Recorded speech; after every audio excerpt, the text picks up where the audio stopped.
In the spring of 1878, a bloodied young woman was found wandering the outskirts of Willow Creek, Colorado.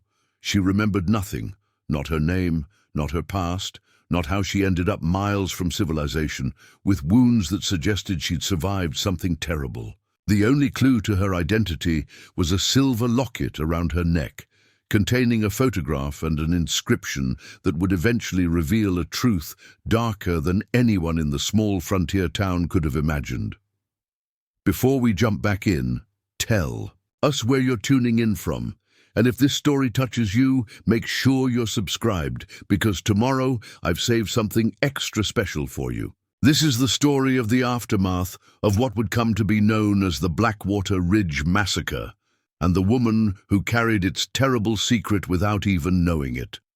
The sun was just beginning to crest over the jagged edges of the Rockies when Sheriff Thomas Harmon received word from one of the local trappers about a strange discovery. The man had been checking his lines near Blackwater Ridge when he spotted her.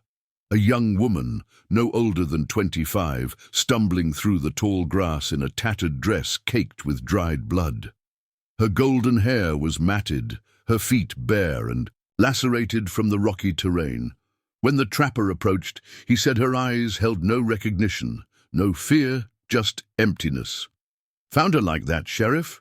The trapper, Eli Jenkins, explained as they stood outside the town doctor's home. "Didn't say a word the whole ride back, just kept fiddling with that locket around her neck." Sheriff Harmon removed his hat, running a weathered hand through his salt and pepper hair.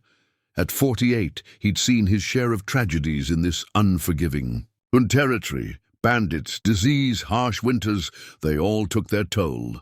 But something about this situation made the hairs on the back of his neck stand on end.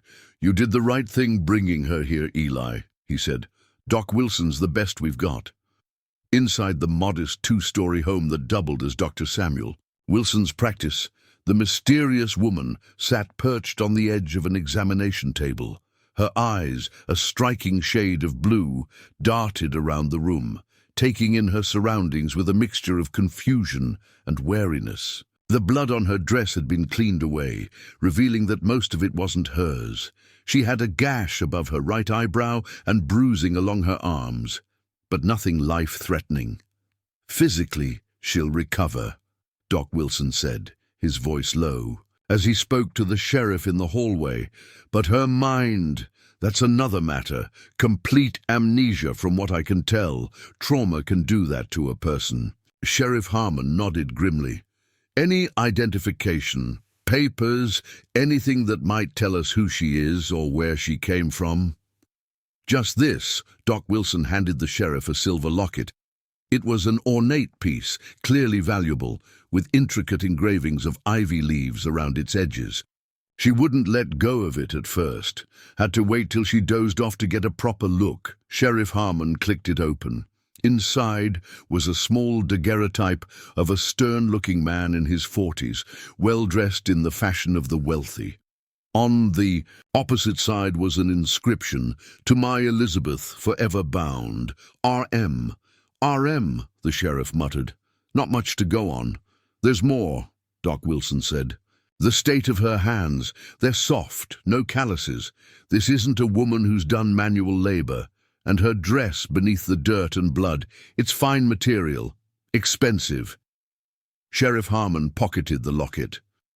"So we've got a wealthy young woman, possibly named Elizabeth, wandering wounded through the wilderness with no memory and no explanation. And no one's reported anyone missing matching her description," Doc Wilson added. "Not yet," Sheriff Harmon corrected. "I'll send telegrams to the neighboring towns. Someone's bound to be looking for her." What the sheriff didn't say was what troubled him most: the blood. If most of it wasn't hers, then whose was it? And what had happened to leave her the sole survivor? 2 days passed, and the town of Willow Creek buzzed with speculation about the mysterious young woman staying at Mrs. Abigail Palmer's boarding house.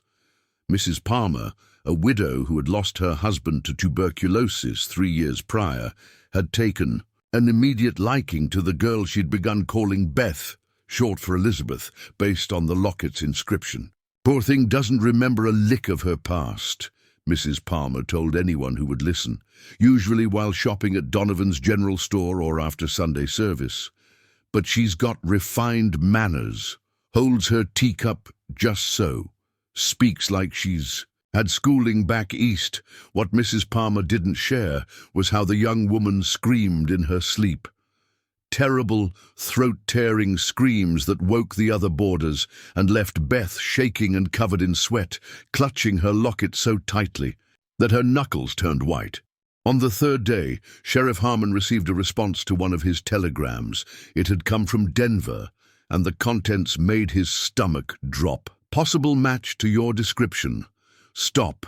Elizabeth Montgomery, daughter of Richard Montgomery. Stop traveling. With father and others on wagon train to Silverton. Stop expected arrival 2 weeks ago. Stop no contact. Since departure, stop send confirmation immediately. Stop Richard Montgomery, R.M. It fits.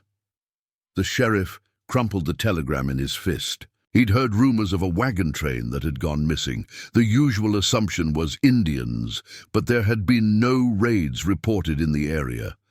If this Elizabeth was the same woman, and she was the only survivor, he needed to find that wagon train. I'm coming with you, the woman called Beth insisted, her delicate hands balled into fists at her sides. Sheriff Harmon shook his head as he saddled his horse. Ma'am, with all due respect, you're still recovering. And if what we find is what I fear, it's not something you should see. I need to know, she said, her voice soft but firm. These nightmares, they're pieces of something terrible. I can feel it. Maybe it will help me remember. The sheriff looked to Doc Wilson, who stood nearby with a concerned expression. It could trigger her memory, the doctor admitted reluctantly, or it could make things worse. Beth's blue eyes flashed with determination. It's my past, gentlemen, my life. I have a right to it, even the ugly parts. There was something in her tone, a hint of the woman she had been before, perhaps. Someone used to be listened to, someone of means and education. Sheriff Harmon sighed. We leave in an hour, dress warmly and prepare for a hard ride. The search party consisted of Sheriff Harmon, Deputy Mark Fletcher, Doc Wilson, and Beth. They followed Eli Jenkins' directions to where he had found her, then began tracking backward.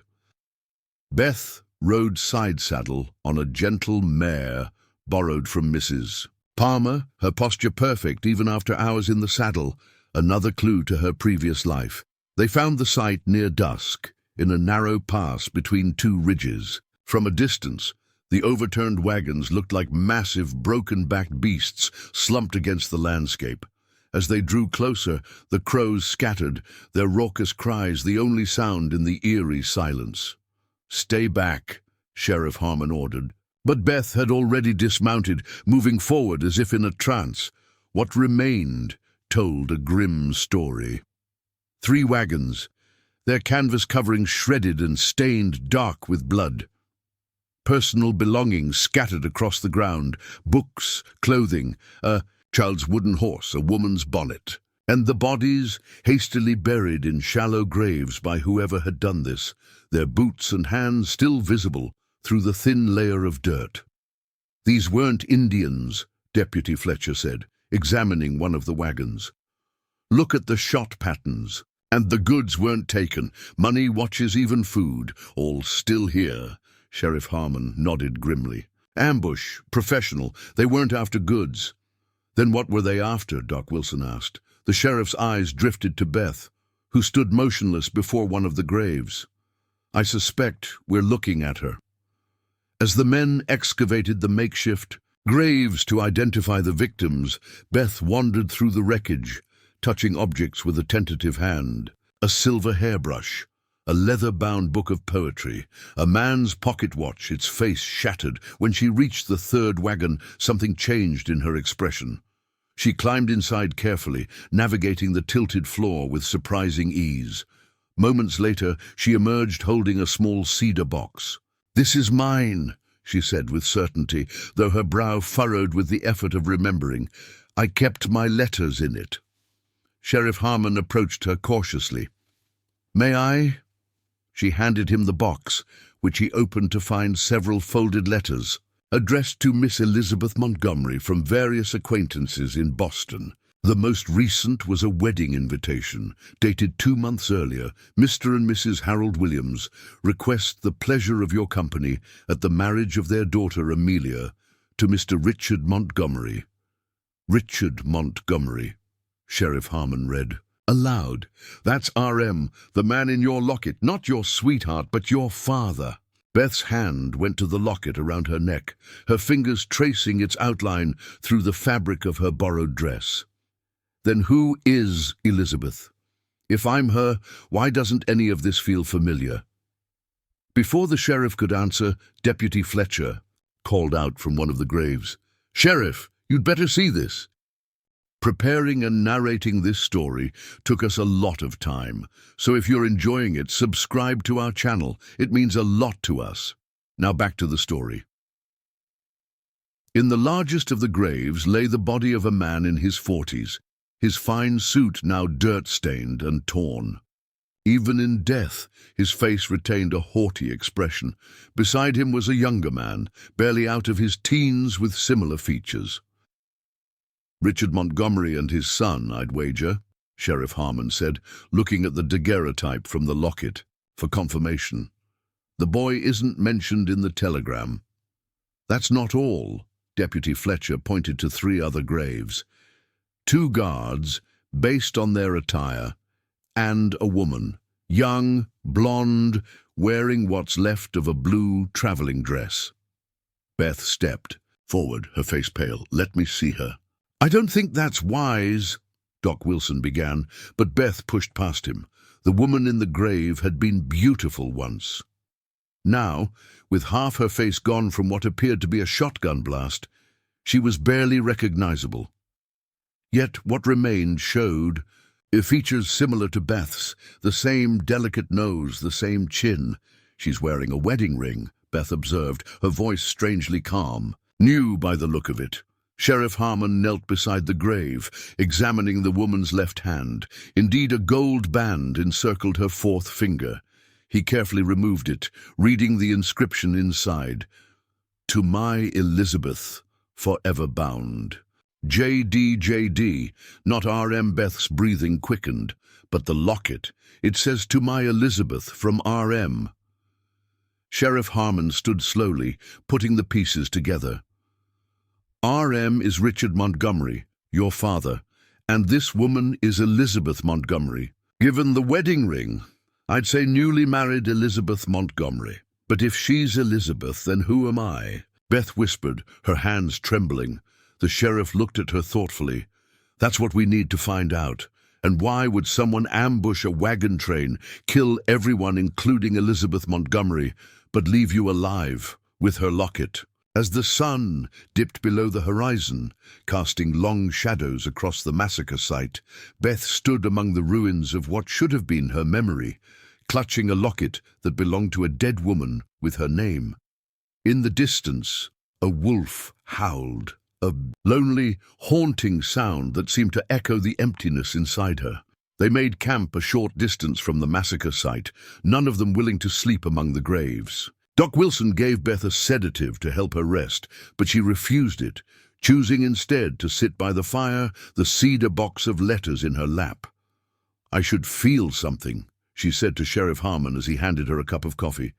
If these people were my family, I would feel grief. But I look at them and feel nothing, just a hollow space where memories should be. The sheriff settled beside her, his weathered face thoughtful in the firelight. Memory's a strange thing.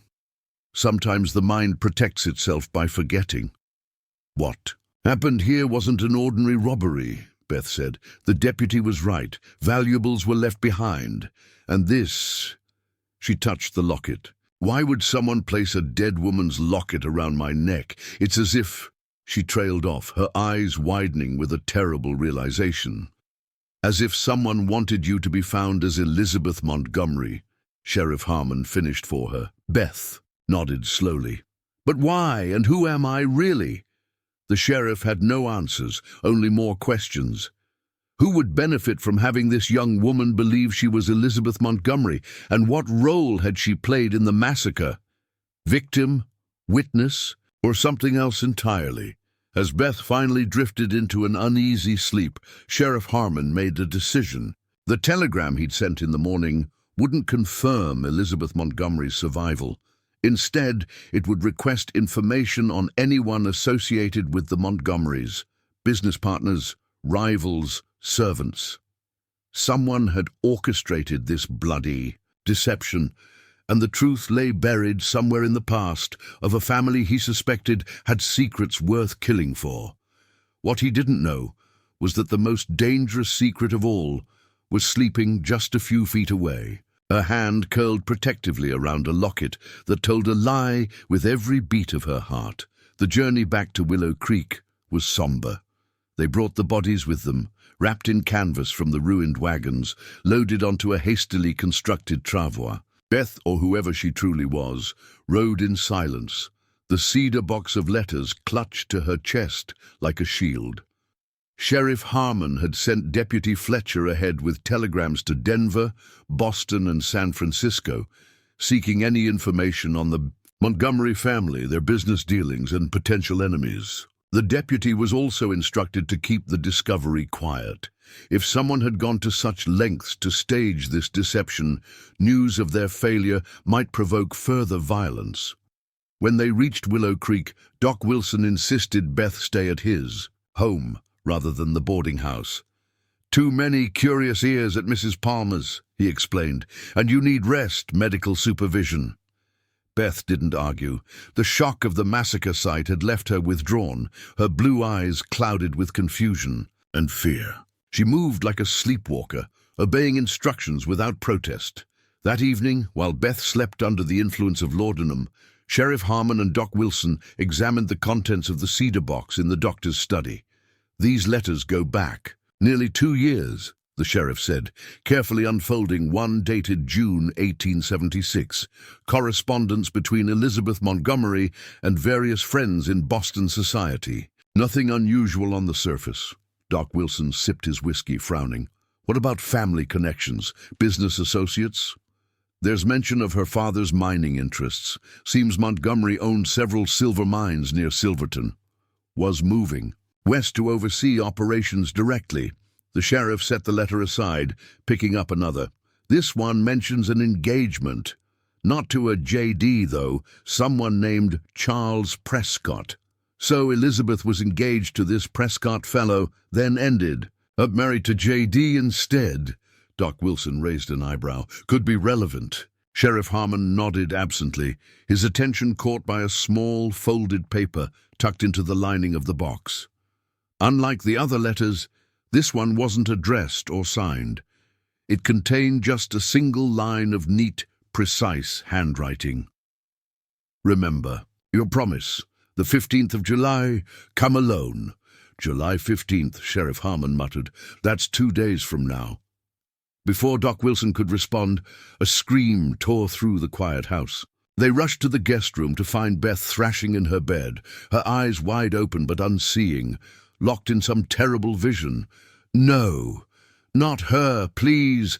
I didn't agree to this," she cried, her arms raised as if warding off blows.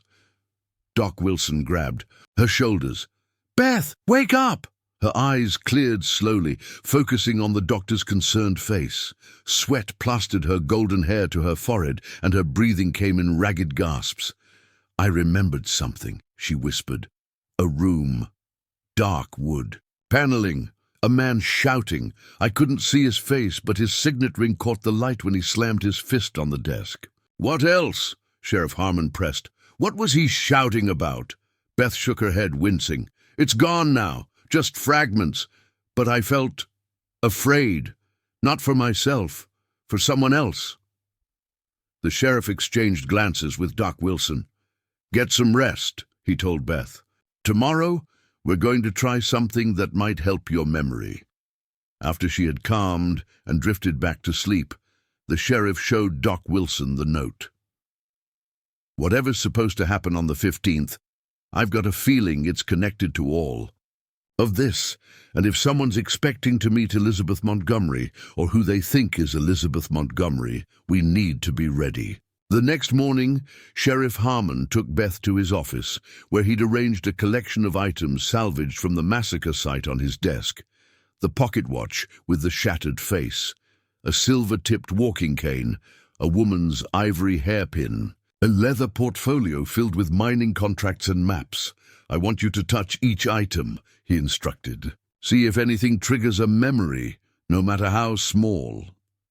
Beth approached the desk hesitantly, her fingers hovering over the objects. What if I remember something terrible? What if I was part of this somehow? The sheriff's expression remained neutral. Then we'll deal with it, but my gut tells me you're as much a victim in this as the others. She began with the pocket watch, turning it over in her palm. Nothing. The walking cane. Still nothing. When she reached for the hairpin, her hand trembled slightly, but no memories surfaced. Then she opened the leather portfolio. This handwriting, she said suddenly, pointing to notes scribbled in the margins of one contract. I recognize it. From where? Sheriff Harmon asked, leaning forward. Beth frowned, concentrating. I don't know, but it's familiar, like I've seen it many times before. The sheriff made a note. The contracts are signed by Richard Montgomery. If you recognize his handwriting but not his face from the locket, what does that mean? Beth asked. Could mean a lot of things. Maybe you worked for him. A secretary, perhaps, someone who would see his writing but not necessarily be close to the family.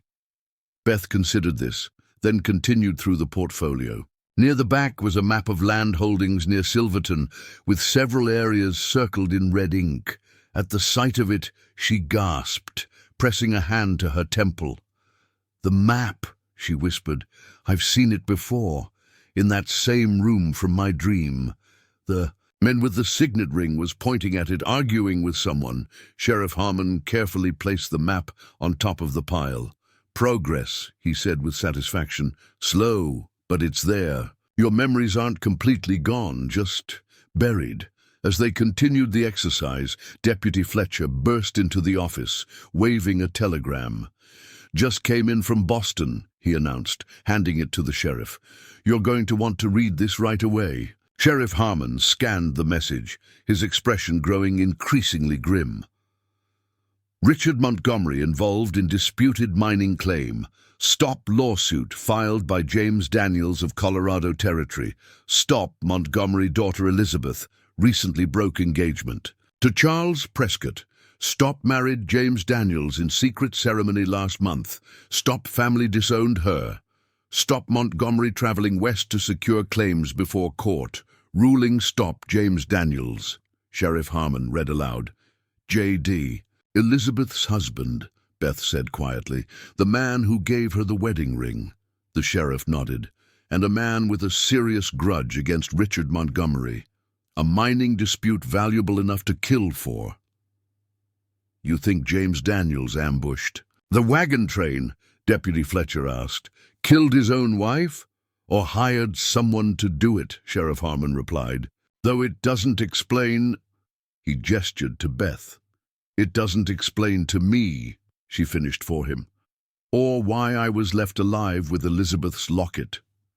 The sheriff folded the telegram thoughtfully.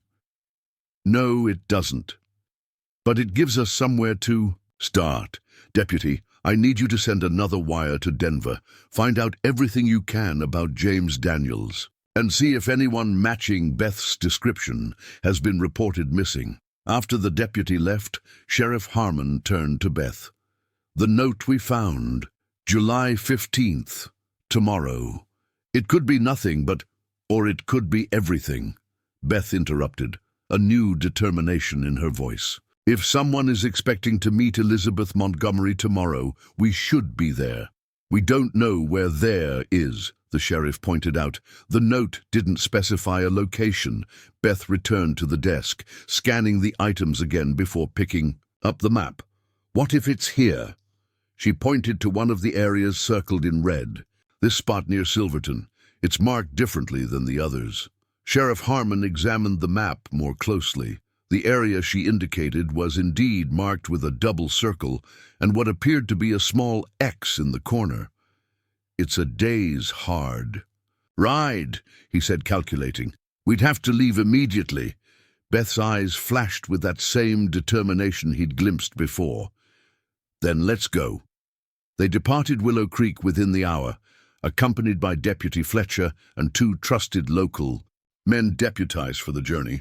Beth had changed into men's clothing borrowed from Doc Wilson's son, a practical decision for the hard ride ahead, though it drew scandalized looks from Mrs. Palmer as they passed the boarding house. The route took them through increasingly rugged terrain, following game trails and narrow passes that tested both horses and riders. Beth rode with surprising skill, another piece of the puzzle that was her true identity. "You've spent time in the saddle before," Sheriff Harmon observed as they stopped to rest the horses near a mountain stream. Beth nodded, dismounting with fluid grace. "Apparently so. Another thing my body remembers that my mind doesn't." They made camp as night fell, in a sheltered canyon that offered protection from the wind and any watching eyes. Around the campfire, Sheriff Harmon shared his plan for the following day. "We'll approach the meeting point before dawn, scope the terrain. Deputy Fletcher and I will accompany Beth. The rest of you will position yourselves as lookouts." He turned to Beth. "You'll have to play the part of Elizabeth Montgomery. Whoever's expecting her might bolt if they see you with law enforcement." Beth stared into the fire, her expression troubled. "And if it's a trap? If it's the same person who orchestrated the massacre? That's why we'll be close by," Deputy Fletcher assured her. "No one's going to hurt you." But the sheriff saw the doubt in her eyes. They were asking her to confront a part of her past that might be better left buried, a past that had already led to multiple deaths.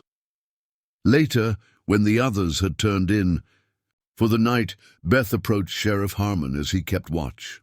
"Can I ask you something?" she said, wrapping a blanket around her shoulders against the mountain chill.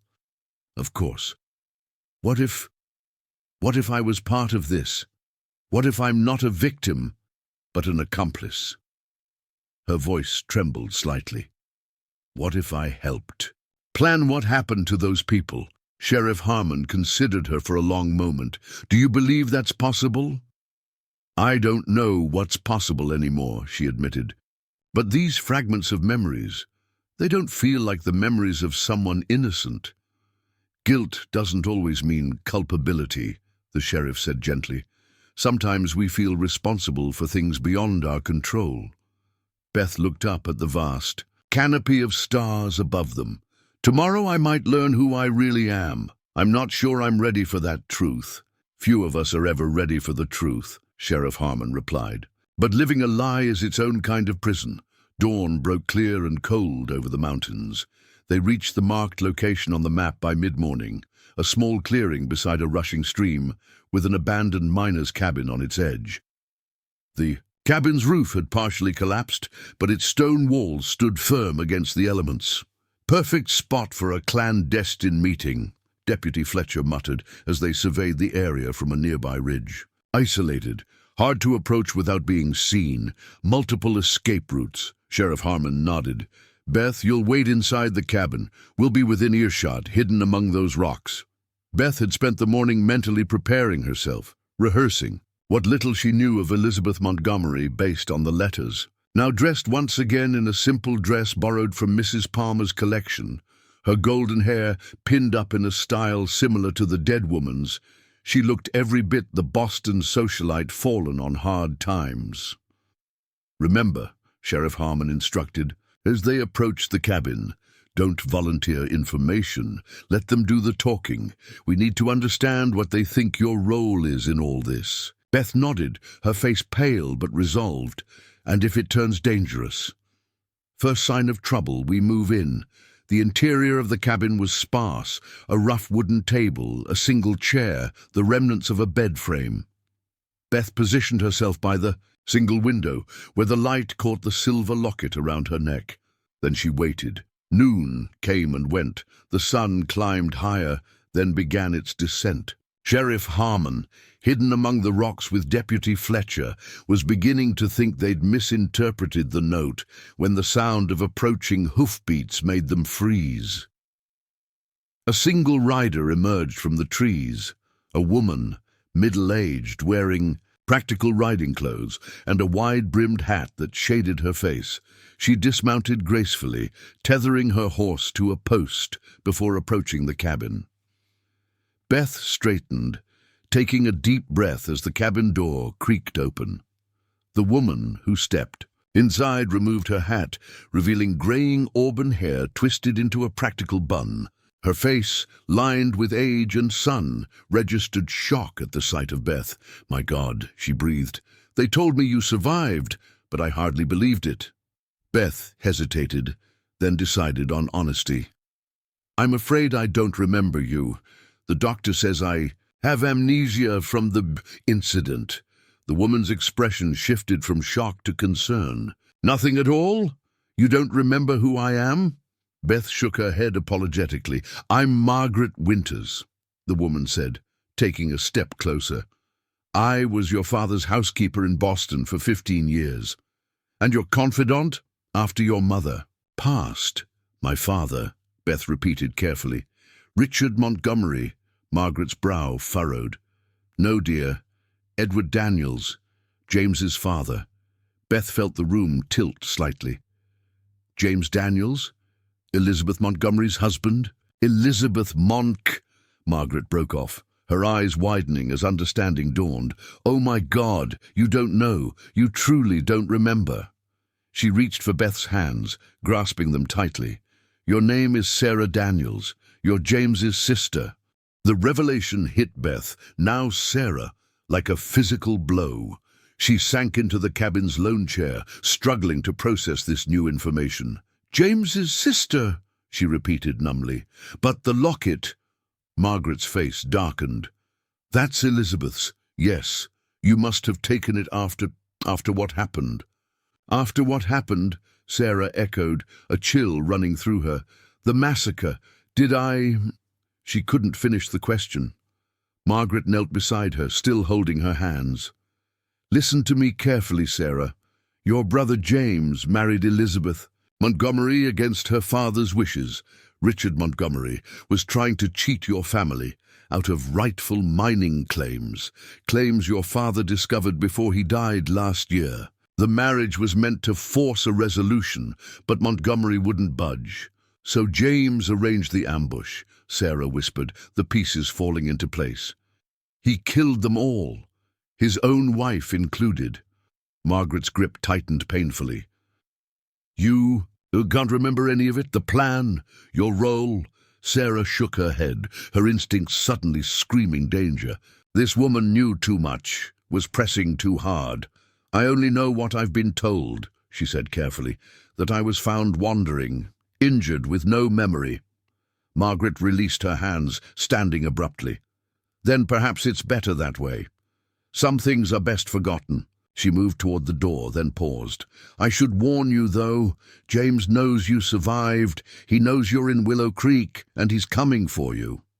Before Sarah could respond, the cabin door burst open, Sheriff Harmon filling the frame with his revolver drawn. "Ma'am, I'm going to have to ask you to step away from her," he said, his voice deadly calm. Margaret froze, then slowly raised her hands. "Sheriff, this isn't what it appears. I'm simply delivering a message." "We heard enough," Deputy Fletcher said, entering behind the sheriff. "You just admitted knowledge of a premeditated massacre. That makes you an accessory." "And you just warned." "The only witness that the murderer is coming for her," Sheriff Harmon added. "That sounds an awful lot like a threat." Margaret's composure cracked, fear flashing across her face. "You don't understand. James Daniels isn't a man to be crossed. If he discovers I've been arrested, then he'll have to deal with me." The sheriff interrupted. "Deputy, escort Mrs. Winters to her horse. We're taking her back to Willow Creek. She's got a cell waiting with her name on it." As Deputy Fletcher led the protesting woman outside, Sheriff Harmon turned to Sarah, whose face had gone ashen. "Sarah Daniels," she said softly, testing the name on her tongue. James's sister. I helped him plan the murders, didn't I? That's why I feel this guilt. Sheriff Harmon holstered his revolver. We don't know that yet. What we do know is that James Daniels orchestrated the massacre, and his housekeeper just confirmed it. She also confirmed he's looking for you. But why? Sarah asked, clutching the locket, Elizabeth's locket, around her neck. If I helped him, why would he want to find me?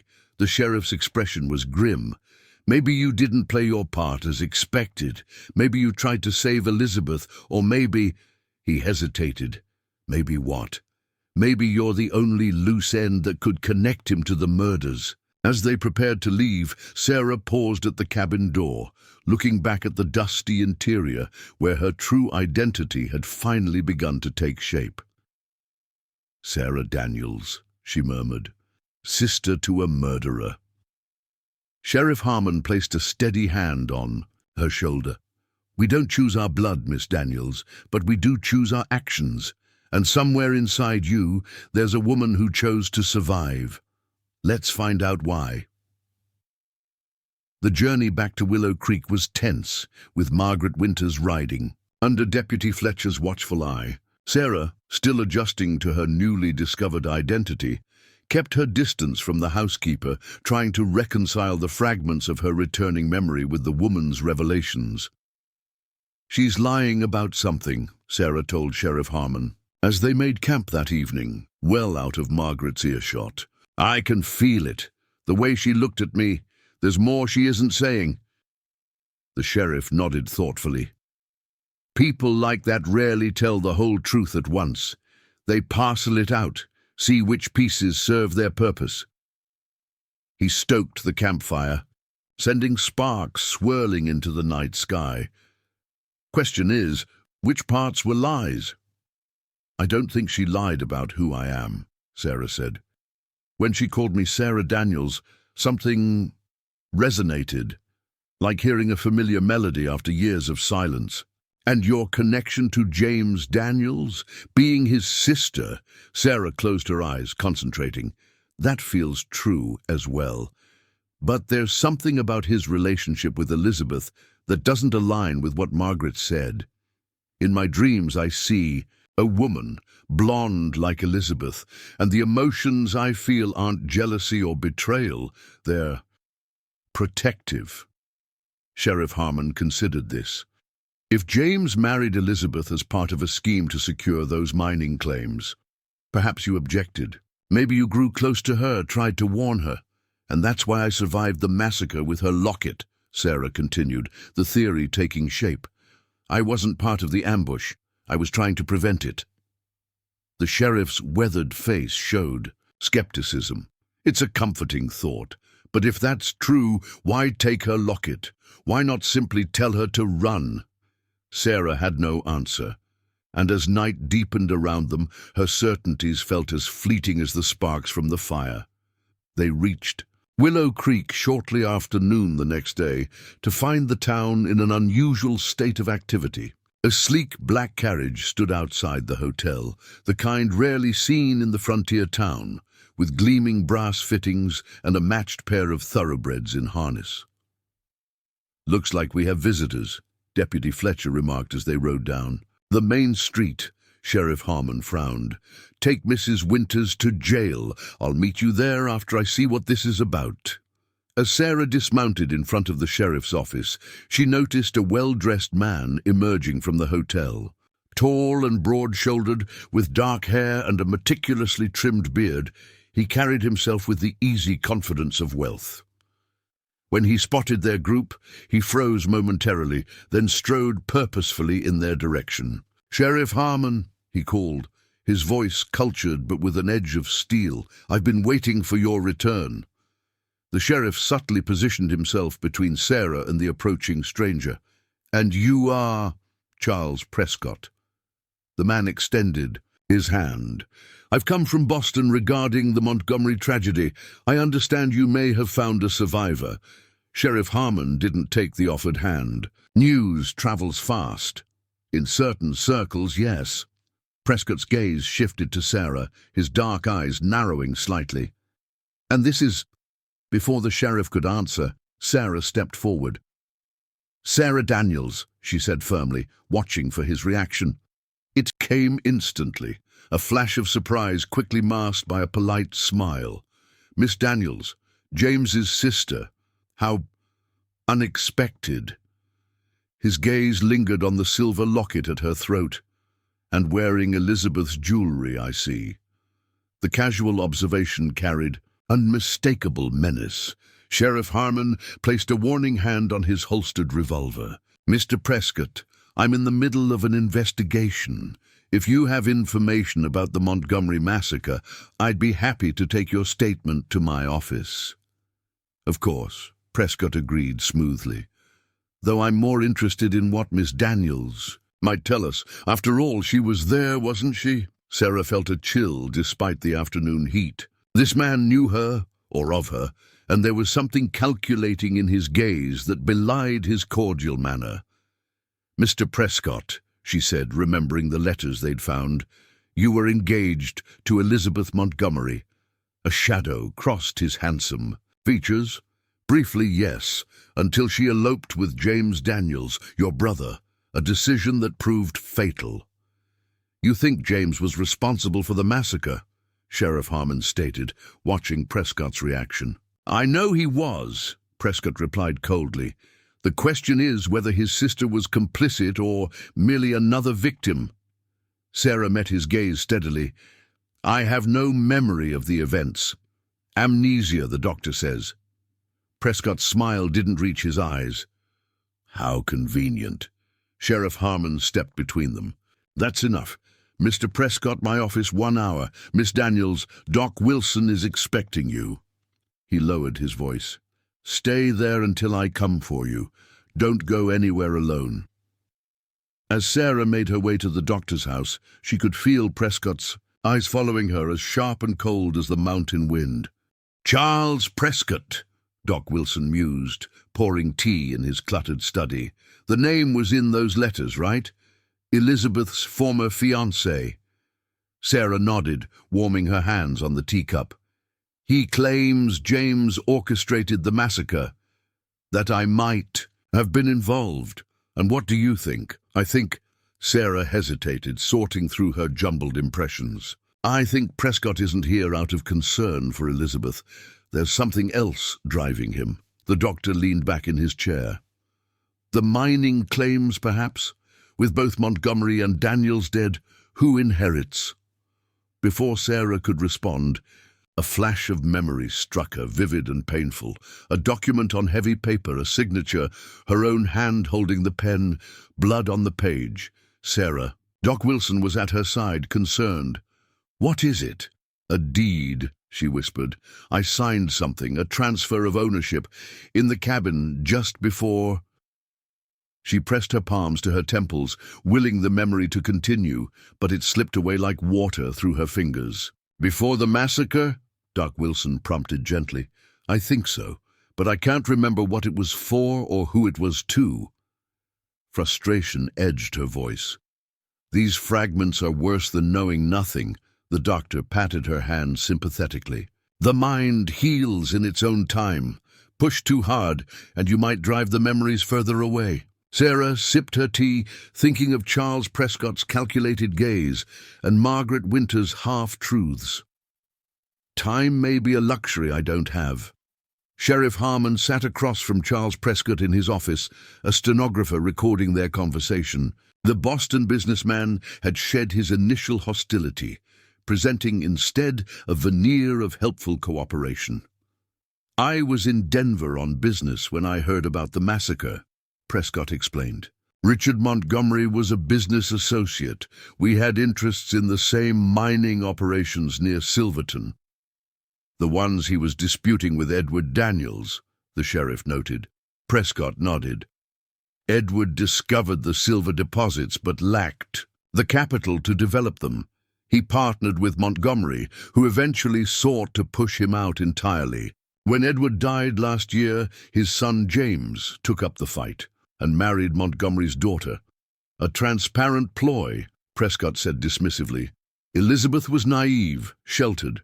James convinced her it was a romantic elopement. when in fact he was using her to gain leverage over her father. Sheriff Harmon made a note. You seem well informed about James Daniels' motives. I make it my business to understand my adversaries, Prescott replied coolly. Especially when they steal my fiancée. The sheriff raised an eyebrow. So, this is personal for you. It became personal when I identified Elizabeth's body in that mass grave, Prescott said, his composure cracking slightly. When I saw what had been done to her. And Sarah Daniels? What's your interest in her? Prescott hesitated, choosing his words carefully. Sarah was always devoted to her brother. Too devoted, some might say. If James planned the massacre, she would have known. She might even have helped. Yet she survived, with no memory, and wearing Elizabeth's locket, Sheriff Harmon pointed out. Why would James leave his own sister to die after she helped him? Perhaps she had a change of heart, tried to warn them. Prescott leaned forward, his expression earnest.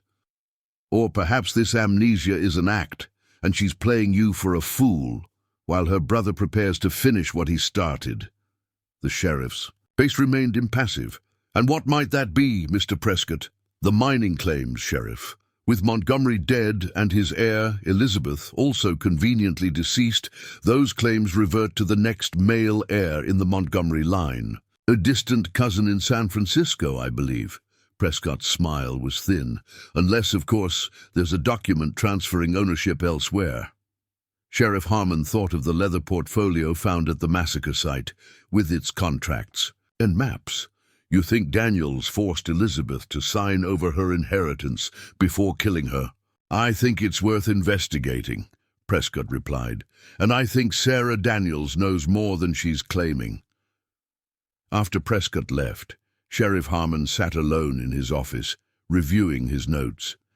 The businessman's story aligned with what they knew, yet something about it felt rehearsed, calculated, and his fixation on Sarah suggested motives beyond justice for Elizabeth. The sheriff was reaching for his hat when Deputy Fletcher burst in, his face flushed with urgency. "Sheriff, Margaret Winters is dead." The housekeeper lay sprawled on the floor of her cell, her face contorted in a grimace of pain. Doc Wilson knelt beside the body, examining it with methodical precision. "Poison, I'd wager," he said grimly. "Likely in her evening meal." Sheriff Harmon surveyed the scene with mounting frustration. "Who brought her food?" "One of the hotel staff," Deputy Fletcher replied. "Said a gentleman paid him to deliver it. As a courtesy, didn't get a name. Tall? Dark hair and beard? Well-dressed?" The deputy nodded. "That's him," Sheriff Harmon cursed under his breath. "Charles Prescott. Find him now. And check on Sarah at your place, Doc. Make sure she's safe." But when they reached the doctor's house, they found the guest room empty. The window open to the cool evening air. On the bedside table was a note in Sarah's handwriting. "I remember where to find the deed. Going to the cabin. Don't follow. Too dangerous. I'll return by morning. S.D. Damn it," Sheriff Harmon muttered. "She's walking into a trap. Doc Wilson looked confused. But why would she go back there? And what deed? Something she remembered earlier. A document she signed before the massacre." The sheriff was already heading for the door. "Prescott mentioned it too. Transfer of ownership for the mining claims.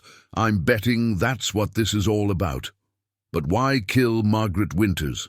Doc Wilson asked, following him outside. "Because she knew too much," Sheriff Harmon replied grimly. "And I suspect our Charles Prescott isn't exactly who he claims to be."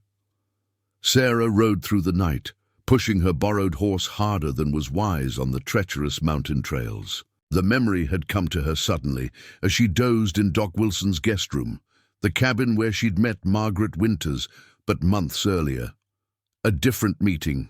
James was there and Elizabeth, and a document signing that had ended in shouting threats. Blood. She had to know the truth, and that truth was hidden in the abandoned miner's cabin. Dawn was breaking as she approached the clearing, bathing the dilapidated structure in pink-gold light. She dismounted carefully, listening for any sound that might indicate she wasn't alone. Hearing nothing but birdsong and the rustle of wind through pine needles, she cautiously made her way to the cabin door. Inside, the air was thick with dust and abandonment. Sarah moved directly to the stone fireplace, running her fingers along the rough-hewn mantel until she found what she sought, a loose stone that pivoted to reveal a small, hidden compartment. Within lay a folded document, its edges singed as if someone had attempted to burn it. Sarah withdrew it with trembling hands, unfolding it carefully to reveal elegant legal script. It was a deed transfer, just as she'd remembered, but not for mining claims, for a parcel of land in Boston, a townhouse in Beacon Hill, property of the Montgomery family for generations, and the signatures at the bottom made her breath catch. Elizabeth Montgomery Daniels and, as witness, Sarah Daniels. Not what you expected. Sarah whirled to find Charles Prescott standing in the doorway, a revolver trained on her heart. His urbane manner had vanished, replaced by cold efficiency. "You killed Margaret," she said, backing away slowly. "After? She told you where I'd gone," Prescott shrugged, stepping into the cabin. "She served her purpose, just as you did yours." Which was what exactly? Sarah clutched the deed, trying to understand its significance. To witness your brother's marriage to Elizabeth, to make it legal. Prescott nodded at the document in her hands. And to witness that deed transfer, Elizabeth's wedding gift to James, the Boston house, a rather modest consolation prize considering what she was truly worth. Sarah's mind was racing, pieces falling into place. But the mining claims were never James's objective, Prescott finished for her. He wanted Montgomery's shipping business, the true source of the family fortune, and for that he needed Elizabeth alive. The realization hit her like a physical blow. "You arranged the massacre, not James." Prescott's smile was chilling. "Very good, Sarah. Your memory is returning faster than I anticipated." "But why?" Sarah demanded. "What did you gain by killing them all?" "Montgomery refused to accept me as a son-in-law because I wasn't from the right social circle," Prescott said, bitterness edging his voice. "He pushed Elizabeth toward more suitable matches. When she fell for James Daniels instead, a man with a legitimate claim to property Montgomery had essentially stolen, I saw an opportunity." "For revenge," Sarah whispered. "For justice," Prescott corrected. "I hired men to ambush the wagon train. They were supposed to kill everyone except Elizabeth. She would inherit everything, and as her former fiancé, I would comfort her in her grief." His expression darkened. "But something went wrong. You interfered, tried to save her. In the confusion, Elizabeth was killed." Sarah closed her eyes, the memory flooding back. The gunfire, the screams, running to Elizabeth's wagon, finding her already wounded. "I tried to stop the bleeding. She gave me her locket, made me promise to return it to her mother. And then, my men found you," Prescott continued, "knocked you unconscious. I ordered them to leave you behind with the locket. If anyone discovered the massacre, they'd find a traumatized young woman who appeared to be Elizabeth Montgomery." His smile was cruel. "The perfect distraction, while I established my claim to the Montgomery fortune through a distant cousin in San Francisco, who I should mention exists only on paper. The courts would never accept." "The courts will accept whatever documentation I provide," Prescott interrupted, "especially when the only witness who might contradict it conveniently disappears." He raised the revolver, his intent clear. Sarah tensed, preparing to dive aside, when a shot rang out, not from Prescott's gun, but from behind him. The businessman staggered forward, a look of shock on his face as a crimson stain spread across his immaculate shirt. He turned, revealing Sheriff Harmon standing in the doorway, his revolver still raised. "I heard enough," the sheriff said grimly. Prescott crumpled to the floor, his gun clattering away. Sarah rushed to the sheriff's side, nearly collapsing with relief. "How did you find me?" she gasped. "Followed your trail," Sheriff Harmon replied, keeping his weapon trained on Prescott's prone form. "Not hard when you ride hell-bent through the night on a horse with distinctive shoes." He nodded at the deed in her hand. "Found what you were looking for?" Sarah looked down at the document, then at the dying man on the cabin floor.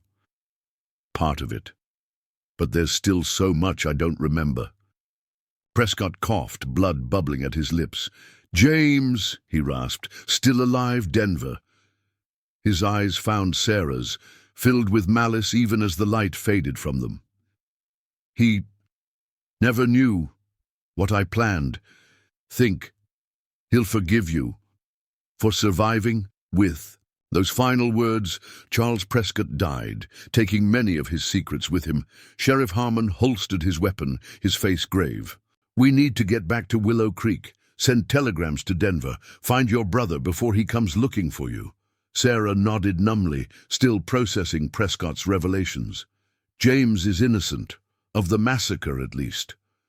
"Maybe," the sheriff agreed cautiously, "but an innocent man doesn't usually disappear when his wife and sister go missing." As they left the cabin, the deed secure in Sheriff Harmon's pocket, Sarah paused to look back at Prescott's body. The man had orchestrated a massacre out of wounded pride and greed, had nearly killed her twice, yet his death brought her no satisfaction, only a hollow emptiness where her memories should be. "What happens now?" she asked quietly. Sheriff Harmon's weathered face softened with compassion. "Now we find the truth, all of it, including who Sarah Daniels really is." Sarah touched the locket around her neck, Elizabeth's locket, a final desperate gift from a dying woman. "I'm not sure I want to know any more." "Some truths aren't about what we want," the sheriff replied. "They're about what we need to face, in order to be free." As they mounted their horses, the first heavy drops of a summer storm began to fall, washing away their tracks. Behind them, the abandoned cabin stood silent, keeper of secrets both revealed and still hidden. Ahead lay Willow Creek, Denver beyond, and somewhere a brother who might hold the final pieces of Sarah's shattered past. Thunder rolled across the mountains, promising a storm to match the one brewing within her, one that would not end until she reclaimed every fragment of her identity, no matter how painful the process might be. The telegram to Denver's authorities went out immediately upon their return to Willow Creek. Sheriff Harmon was precise in his instructions. Locate James Daniels, but approach with caution, not as a suspect, but as a potential witness, and himself possibly in danger. Sarah spent the following days recovering at Doc Wilson's home, her mind gradually piecing together fragments of her past. Each memory that surfaced was like a shard of broken glass, sharp-edged and painful to touch, yet essential to reconstructing the complete picture. "I remember a house," she told Sheriff Harmon during one of his daily visits. "Grand but somber, dark wood and heavy curtains, James pacing before the fireplace, agitated. Your family home in Denver," the sheriff suggested. Sarah nodded slowly. "I think so." There was a portrait above the mantel. Our father, Edward Daniels. James was saying something about making things right. The mining dispute with Montgomery? Perhaps. Sarah frowned, concentrating, but it felt more personal than business. James kept saying father had been betrayed, that Montgomery had stolen more than just claims. Sheriff Harmon made a note in the small leather-bound notebook he carried. Could explain the marriage to Elizabeth, revenge wrapped in romance. "No," Sarah said with unexpected certainty. "James truly cared for her. I remember them together, the way he looked at her. That wasn't a pretense." Before the sheriff could respond, Deputy Fletcher appeared at the doorway, his expression unusually grave. "Telegraph from Denver, Sheriff. They found James Daniels." James Daniels had been discovered in a boarding house on the outskirts of Denver, not hiding as they'd expected, but recovering from a gunshot wound to the chest. According to Denver's authorities, he'd been found 3 weeks earlier. Shortly. after the massacre by the boarding house owner who had summoned a doctor rather than the law. He claimed he'd been robbed on the road, Sheriff Harmon read from the telegram. Didn't give his real name at first, only admitted to being James Daniels when they pressed him about the Montgomery massacre. Sarah sat perfectly still, absorbing this information. Is he under arrest? No. The Denver sheriff reports he's cooperating fully. Claims he was traveling separately from the wagon train when he was ambushed, shot and left for dead. Says he had no idea his wife and the others had been killed until he regained consciousness days later. He's telling the truth, Sarah said softly. I remember now. Elizabeth insisted James ride ahead to prepare their new home in Silverton. She would follow with her family. Her gaze grew distant. She wanted time to convince her father to accept the marriage. She believed once they reached Silverton, once her father saw their happiness. Sheriff Harmon watched her carefully. You're remembering more. It comes in waves. Sometimes just impressions, sometimes vivid scenes. Sarah touched the locket at her throat, a habit she'd developed. But there are still gaps. Why was I on that wagon train instead of with James? What made Prescott target me specifically after the massacre? The sheriff had no answers, only more questions.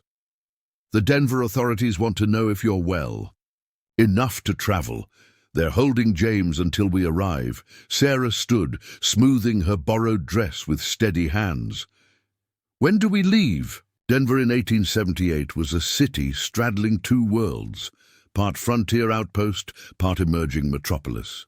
Brick buildings and paved streets existed alongside muddy alleys where pigs roamed freely. Elegant carriages shared roads with dusty wagons. It was a place of opportunity and ruthlessness in equal measure. For Sarah, entering the city sparked cascades of recognition. The broad avenue leading from the train station, the wrought iron lampposts, the stone courthouse with its imposing columns. Each familiar sight unlocked another memory, filling in the mosaic of her past. I know this place, she murmured, as their carriage passed a 3-story brownstone with emerald green shutters. The Henderson residence. Martha Henderson was my friend. We attended the same school for young ladies. Sheriff Harmon, seated across from her, nodded encouragingly. Good. The more you remember about your life here, the better prepared you'll be to face your brother. Sarah turned from the window, anxiety creasing her brow. What if he's changed? What if Prescott was lying, and James really did arrange the massacre? What if— One step at a time, the sheriff interrupted gently. First, we hear his side, then we decide what's true. The Denver Sheriff's Office occupied the first floor of the courthouse, its entrance flanked by deputies who eyed Sheriff Harmon's frontier attire with poorly disguised disdain. Inside, they were met by Sheriff William Blackwood, a corpulent man with shrewd eyes and a politician's handshake. Harmon, he greeted his counterpart, your telegram caused quite a stir.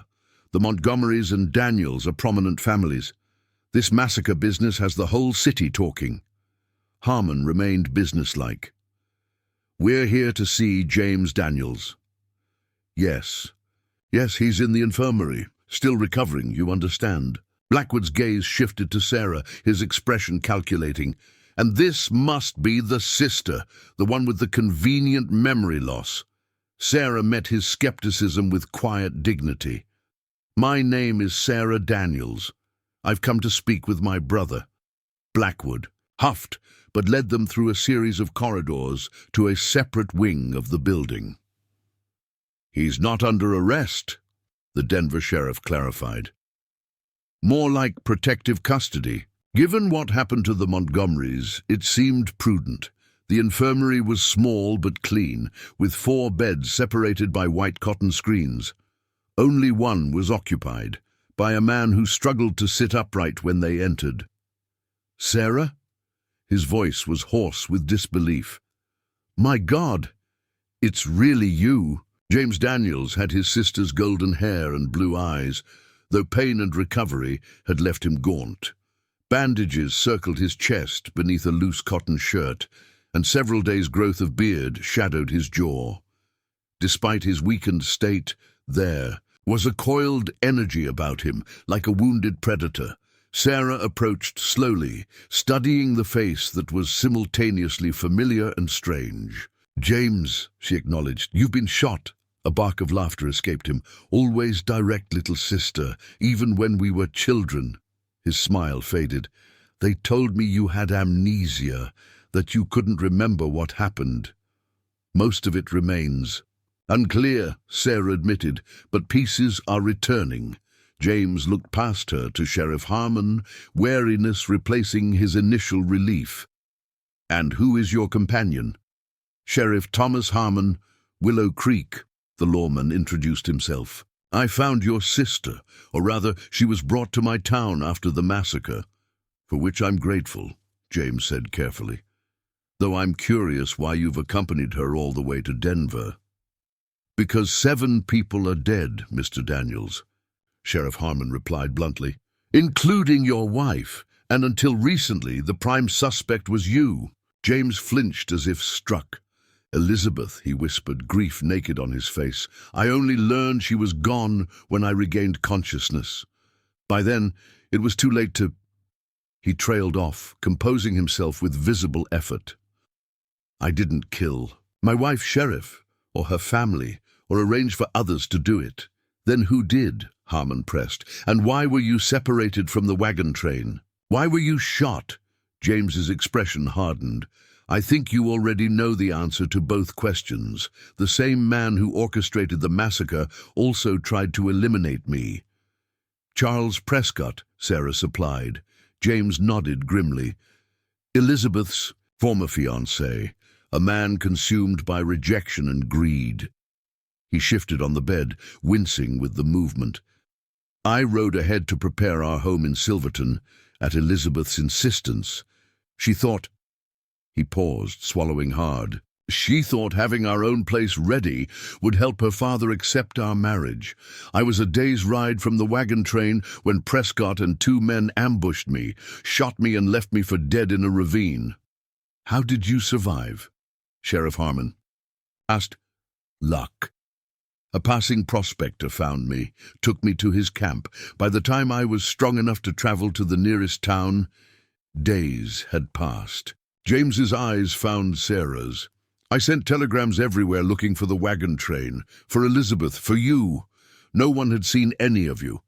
Sarah took a step closer to her brother's bedside. "Why was I traveling with the Montgomerys instead of with you?" A shadow crossed James's face. "You and Elizabeth had become close, sisters by marriage, but friends by choice. When I suggested riding ahead, she asked if you would stay with her for the journey. 'For company,' she said." His expression turned bitter. "But I think she also wanted you there as a buffer between her and her father. Richard Montgomery never approved of our marriage. He was difficult. Difficult enough that someone might want him dead?" Sheriff Harmon interjected. James didn't flinch from the implication. Montgomery had enemies. He built his fortune by crushing competitors, appropriating others' discoveries, including our father's mining claims. His voice softened. But Elizabeth was nothing like him.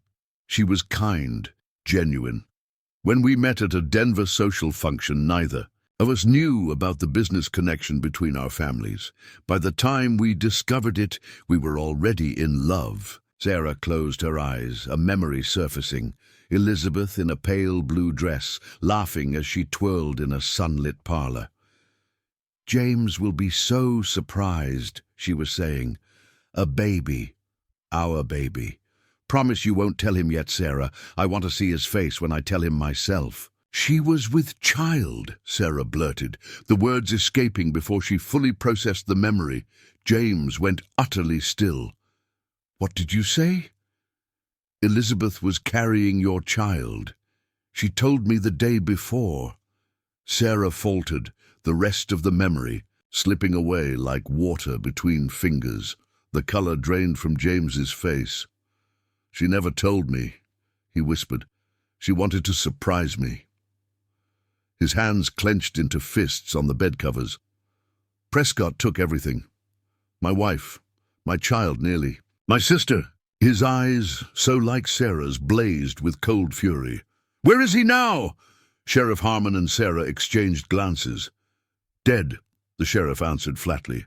"Shot while attempting to kill your sister." Something passed over James's features, relief mingled with disappointment. "Then it's over." "Not entirely," Sheriff Harmon countered. "There's still the matter of the mining claims, the deed your sister found, and the gaps in her memory that might reveal Prescott's true motives." James looked at Sarah with renewed intensity. "What deed?" She explained about the document found in the cabin, the transfer of the Boston townhouse, witnessed by her signature. It wasn't what Prescott expected to find. He seemed surprised, even angry when he saw it, because it wasn't what he was looking for, James said slowly. "There was another document, one Elizabeth prepared after we were married." "What kind of document?" Sheriff Harmon pressed. James hesitated, clearly weighing how much to reveal. A transfer of ownership, not for the Boston house, but for her inheritance in the Montgomery shipping business. The true source of their wealth, the mining operations, were a side venture, valuable but not essential. He looked at Sarah. "Elizabeth signed control of her future inheritance to me, with you as witness. It was her way of defying her father, asserting her independence." Sarah frowned, concentrating. "I remember the signing, but there was an argument afterward. Blood." She looked up, confused. "Was someone hurt? A flicker of something? Guilt? Fear?" crossed James's face. "Richard Montgomery arrived unexpectedly. He'd been following Elizabeth, trying to prevent our marriage. When he saw the document she'd signed, he became enraged. There was a struggle. He fell, struck his head on the corner of the desk." James's voice dropped. "He survived, but the injury left him disoriented, volatile. That's partly why Elizabeth insisted on traveling with him to Silverton. She felt responsible." Sheriff Harmon's expression remained neutral, but Sarah sensed his skepticism. "And the document, what happened to it?" "Elizabeth kept it," James replied. "Said she'd present it to her father once they reached Silverton, once he'd seen our home and understood our commitment." His expression darkened. "Prescott must have learned about it somehow, must have realized that with both Elizabeth and me, dead and the document destroyed, he could manipulate the inheritance through false claims." "But why kill the entire wagon train?" Sarah asked. "Why not just Elizabeth and her father?" James had no answer, and the question hung in the air between them, heavy with unspoken suspicions. After a prolonged silence, Sheriff Harmon stood. "I think that's enough for today. Miss Daniels, we should let your brother rest." Sarah hesitated, torn between the pull of family loyalty and the persistent sense that James wasn't telling the whole truth. "Will you be well enough to travel soon?" she asked her brother. James nodded. "Another week, perhaps. The doctor says the wound is healing well." He reached for her hand. "Stay in Denver, Sarah. Our family home is still there, waiting. We can rebuild our lives once this is behind us." She allowed the brief contact, but didn't commit to his request. "We'll speak again tomorrow. Perhaps by then I'll remember more." As they left the infirmary, Sheriff Harmon remained silent until they were outside the courthouse, beyond the hearing of Denver's officials. "Your brother's story has convenient gaps," he observed, "and he seems very interested in what you do and don't remember." Sarah nodded, troubled by the same impression. Something feels wrong, like he's measuring his words, telling partial truths. "Do you remember the family home he mentioned?" "Vaguely. Enough to find it, I think." The sheriff glanced at the westering sun. "Then perhaps we should pay it a visit before nightfall, see what else might jog your memory." The Daniels family residence stood on a quiet street lined with elm trees, its brick facade distinguished but not ostentatious compared to neighboring homes. Sarah paused at the wrought-iron gate, feeling a strange reluctance to proceed. "What is it?" Sheriff Harmon asked, noting her hesitation. "I'm not sure," she admitted. "Part of me recognizes this place, but another part feels wary, as if there's danger here." The sheriff's hand moved subtly closer to his holstered revolver. "We can come back tomorrow with Denver's authorities." Sarah shook her head. "No, I need to do this now." She pushed open the gate, which moved with a familiar creak that sent a shiver of recognition down her spine. The front door was locked, but Sarah found a key beneath a stone urn filled with wilting flowers, exactly where she somehow knew it would be. Inside, the house was cool and silent, draped in shadows as the late afternoon sun struggled to penetrate the heavy curtains. The entry hall opened onto a formal parlor to the right and a dining room to the left. Straight ahead, a wide staircase led to the upper floors. Everything was immaculately maintained, as if the family had simply stepped out for the afternoon rather than been absent for weeks. "Someone's been caring for the place," Sheriff Harmon observed, running a finger along a side table free of dust. "Probably Mrs. Fletcher, our housekeeper," Sarah said automatically, then blinked in surprise at the casual return of this knowledge. They moved through the house methodically, each room triggering new memories for Sarah. The parlor, where she had practiced piano as a child. The study, where her father had taught James about business. The conservatory, where she read on rainy afternoons. But it was the library on the second floor that called to her most strongly. A handsome room lined with bookshelves and dominated by a massive oak desk. Sarah crossed to it with unerring certainty, running her hands along its polished surface. "This was my father's desk," she said softly. "James took it over after he died." Her fingers found a small brass button cleverly concealed in the carved edging. When pressed, a hidden drawer sprang open beneath the desktop. Sheriff Harmon moved closer as Sarah reached into the compartment, withdrawing a small leather journal bound with a strap. "Father's private ledger," she explained, her voice distant as memories continued to surface. "He kept records of all his business dealings here, especially those he didn't want others to know about." She untied the strap, opening the journal, to reveal pages of neat, precise handwriting, interspersed with columns of figures. "Look at the last entries," Sheriff Harmon suggested. Sarah flipped to the final written pages, dated just weeks before the massacre. As she scanned the cramped script, her face paled. "What is it?" the sheriff pressed. "Insurance," she whispered. "James took out insurance policies. On Elizabeth, on me." She looked up, shock evident in her expression. "Substantial policies, payable to him upon our deaths." Sheriff Harmon's face hardened. "When were these purchased?" 2 weeks before the wedding. Before anyone outside the family knew about the marriage." Sarah continued reading, her hands beginning to shake. "And there's more. Correspondence with someone identified only as CP about a mutual arrangement beneficial to both parties." "Charles Prescott," Sheriff Harmon said grimly. "Your brother wasn't Prescott's victim. He was his partner. We need to get this to—" "Sheriff Blackwood," Sheriff Harmon said, carefully taking the ledger from Sarah's trembling hands. "Your brother's story just fell apart." Sarah stood motionless by the desk, her mind reeling from the implications. James and Prescott working together? It doesn't make sense.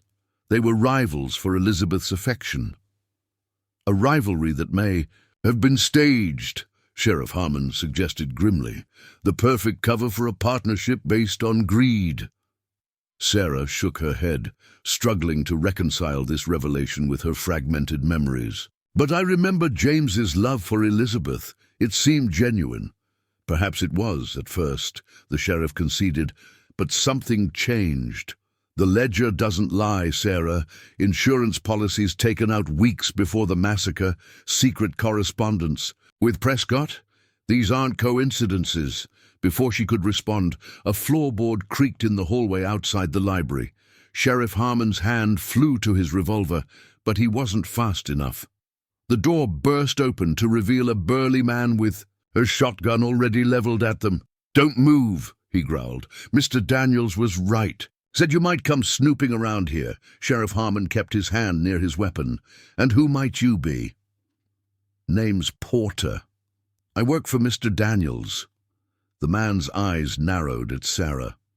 "He's mighty disappointed in you, miss. Said you've been confused since the accident, making wild accusations." Sarah's blood ran cold. "James sent you? But he's in the infirmary at the courthouse." Porter's laugh was harsh. "That's what everyone's supposed to think. Mr. Daniels left an hour ago, has business to attend to." He gestured with the shotgun. "Now both of you, nice and slow, downstairs. Mr. Daniels wants a word before he leaves town."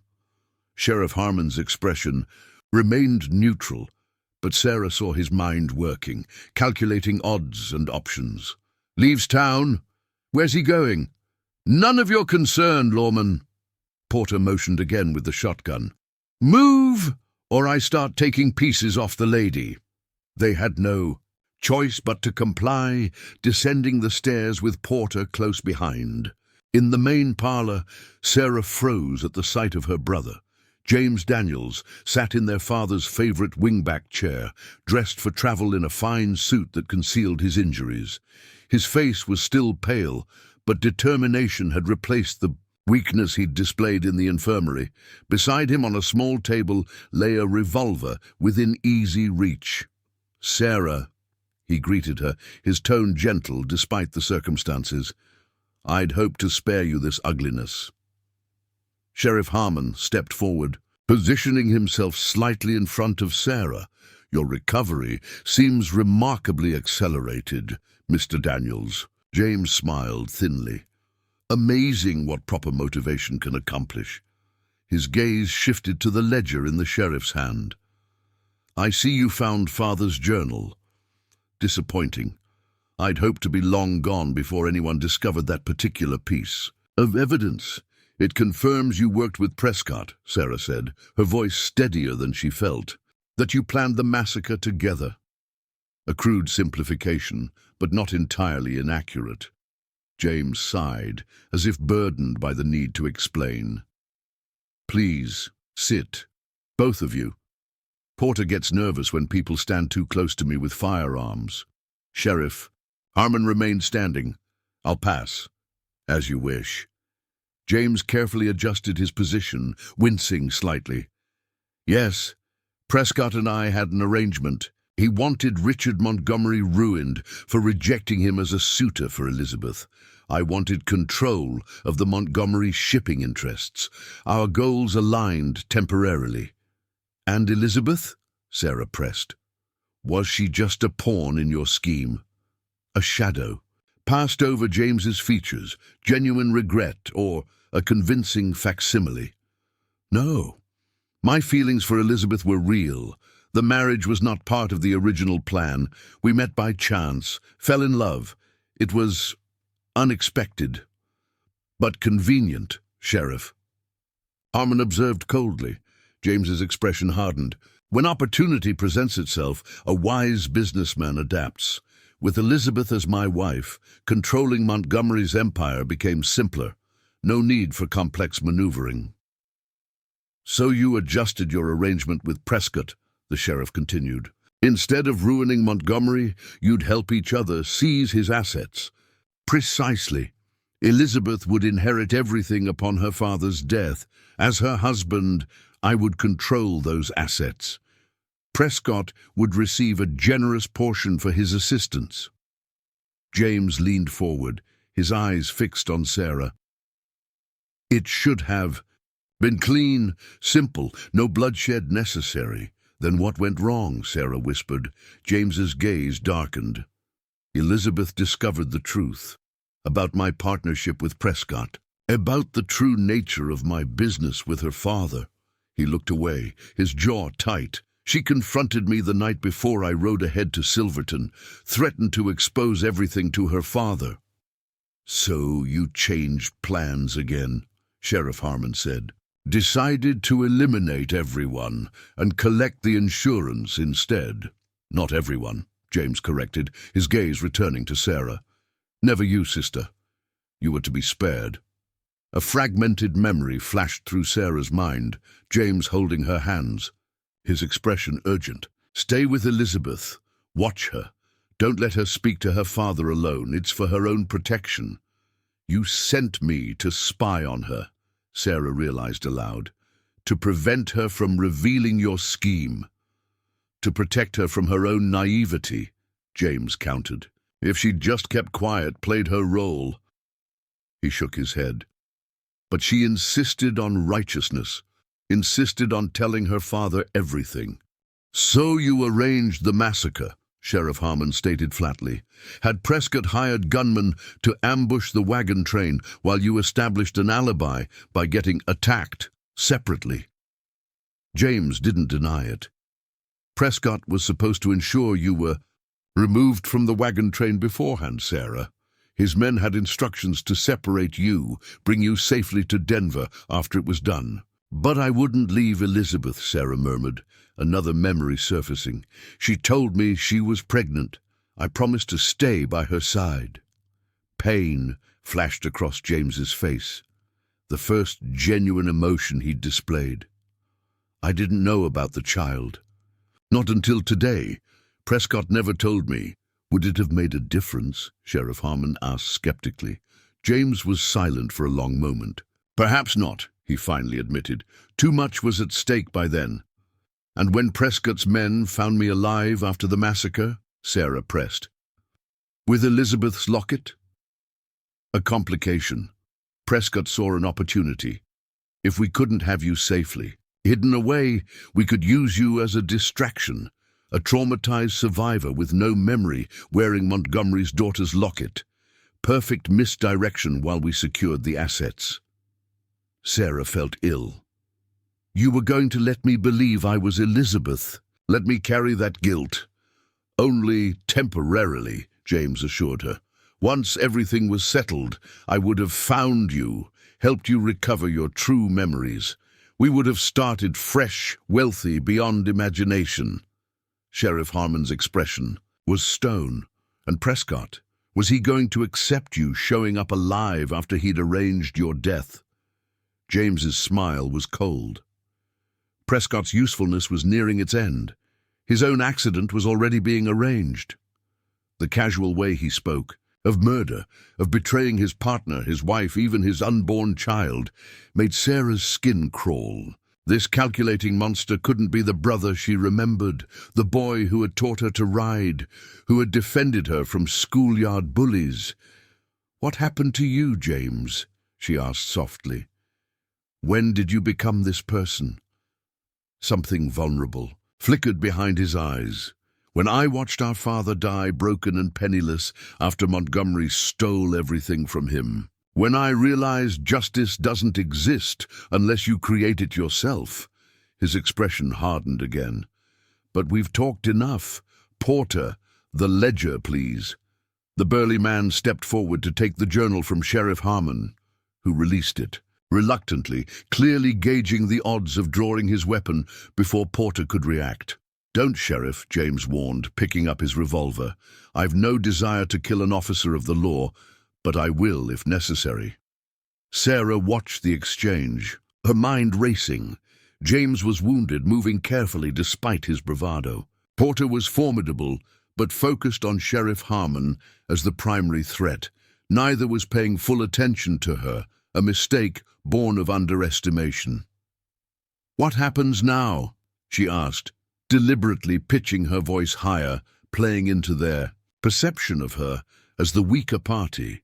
James tucked the revolver into his jacket pocket, the ledger now secure in his free hand.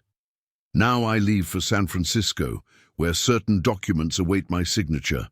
Porter will keep you both comfortable. Until morning, by which time I'll be well beyond your reach." "And then what, we're just released?" Sheriff Harmon asked skeptically. "Denver is not my jurisdiction," James replied. "What happens here is regrettable but necessary. Sheriff Blackwood is a practical man, amenable to certain financial arrangements. Your unfortunate deaths during a burglary gone wrong will be tragic, but ultimately forgotten. Sarah felt cold determination replace her fear. James intended to murder them, to add 2 more bodies to his tally of destruction. She couldn't allow it, not just for herself, but for Elizabeth, for the child that never had a chance to live, for the 7 souls already lost to her brother's greed. She remembered the house from her childhood, remembering its secrets, and, most importantly, remembered what hung on the wall behind James's chair. "You've forgotten who taught me to shoot, brother," she said quietly. James's brow furrowed in confusion. "What?" In one fluid motion, Sarah reached behind the nearby bookshelf, to the hidden lever their father had installed decades ago. A section of wood paneling slid sideways, revealing a mounted Colt revolver, their father's emergency weapon, always kept loaded. Before Porter could swing his shotgun around, before James could draw his revolver, Sarah had the Colt in her hand, aimed with unwavering precision at her brother's chest. "Sarah," James began, his tone placating, "think about what you're doing. We're family, the only family either of us has left." "You destroyed our family when you chose money over humanity," she replied, her voice steady. "When you sacrificed Elizabeth and your own child for power." Sheriff Harmon had drawn his weapon now, too, covering Porter, who stood frozen, uncertain, without direct orders. "Put the shotgun down," the sheriff commanded. Slowly. Porter hesitated, looking to James for instruction. "Do as he says," James ordered tersely, his eyes never leaving Sarah's. "This isn't over yet," Porter complied, setting the shotgun on the floor and stepping back with his hands raised. "The ledger," Sarah said to her brother. "Place it on the table, then empty your pockets, slowly." James's expression hardened, calculation replacing his initial shock. "You won't shoot me, Sarah. You don't have it in you to kill your own blood." Sarah adjusted her aim slightly, firing a shot that splintered the wood of the chair, mere inches from his ear. James flinched violently, his face draining of color. "The next one won't miss," she promised. "I remember everything now, James. Every manipulation, every lie. How you used me to get close to Elizabeth. How you smiled at her wedding while plotting her death." Her voice remained eerily calm. "The brother I loved died with our father. I don't know what replaced him, but it's not something I need to preserve." James stared at her for a long moment, measuring her resolve. Whatever he saw in her eyes must have convinced him. Slowly, he placed the ledger on the table, then emptied. His pockets, the revolver, a wallet thick with banknotes, a train ticket to San Francisco, and a folded document that Sarah recognized instantly. "The transfer deed," she breathed. "Elizabeth's signature giving you control of the Montgomery shipping interests." "The original," James confirmed bitterly. "The one document that could make everything worthwhile." Sheriff Harmon collected the items while keeping Porter covered. "Sarah, check him for hidden weapons." She approached her brother cautiously, the Colt never wavering. James submitted to the search with a clenched jaw, his eyes burning with a mixture of hatred and more unsettling pride. "You're more like me than you admit," he murmured, as she checked his ankles for a concealed derringer. "The Daniels' ruthlessness. Father would be impressed." Sarah stepped back, finding nothing else. "I'm nothing like you. Yet here you stand, ready to kill if necessary." James's smile was chilling. "Family traits run deep, sister. You can't escape what's in your blood," Sheriff Harmon interrupted. Before she could respond, "We need to get to Sheriff Blackwood. Porter, you're under arrest as an accessory to murder and attempted murder. James Daniels, you're—" The crash of breaking glass interrupted him as a small metal object sailed through the parlor window, landing with a clatter on the hardwood floor. "Down!" Sheriff Harmon shouted, recognizing the threat instantly. Sarah dove behind a sofa as the flashbang exploded, filling the room with blinding light and deafening sound. Through the ringing in her ears, she heard the splintering of the front door, the pounding of multiple sets of boots. When her vision cleared, the parlor was filled with armed men, not lawmen, but hard-faced individuals in dusty trail clothes. At their center stood Charles Prescott, or rather, the man they had. Known as Charles Prescott. "Hello, James," he greeted coldly. "Surprised to see me alive?" James, still half blinded by the flashbang, struggled to focus on the newcomer. "Wesley," he spat, "I should have known Harmon couldn't have killed the real Prescott." "The real Prescott has been dead for months," the man confirmed. "Convenient, taking his identity, allowed me to move in the right circles, establish the connections I needed." His gaze shifted to Sarah, who had maintained her grip on the Colt despite the explosion. "Miss Daniels, you've proven remarkably resilient." "Wesley Montgomery," Sheriff Harmon said, piecing it together as he kept his weapon trained on the intruders. "Richard Montgomery's nephew." Wesley inclined his head slightly. "Correct, Sheriff. The distant cousin in San Francisco that James E. and the real Prescott planned to impersonate to claim Elizabeth's inheritance." His smile was razor-sharp. "Unfortunately for them, I learned of their scheme months ago and decided to implement a counter-strategy." Sarah looked between the two men, her brother, and this new player in their deadly game. "You killed the real Prescott, took his identity." "Why?" "To save Elizabeth," Wesley replied simply. "My cousin was being manipulated by your brother. I tried to warn her, but she was too enamored to listen. So I eliminated Prescott and took his place, intending to expose James's true nature before the marriage." His expression darkened. "I was too late. By the time I arrived in Denver, they had already eloped." "So you arranged the massacre instead," Sheriff Harmon concluded. "Killed 7 people, including the cousin you claim to want to save."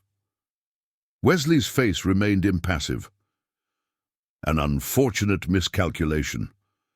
My men were instructed to separate Elizabeth from the group, eliminate the others, and bring her safely to me. They panicked when she resisted." His cold gaze fixed on James. "Your sister was an unexpected complication. She tried to protect Elizabeth, but got caught in the crossfire." James laughed bitterly. "We're more alike than you'd admit, Wesley. Both are willing to kill for what they want." "The difference is motive," Wesley countered. "You wanted wealth. I wanted justice for my family."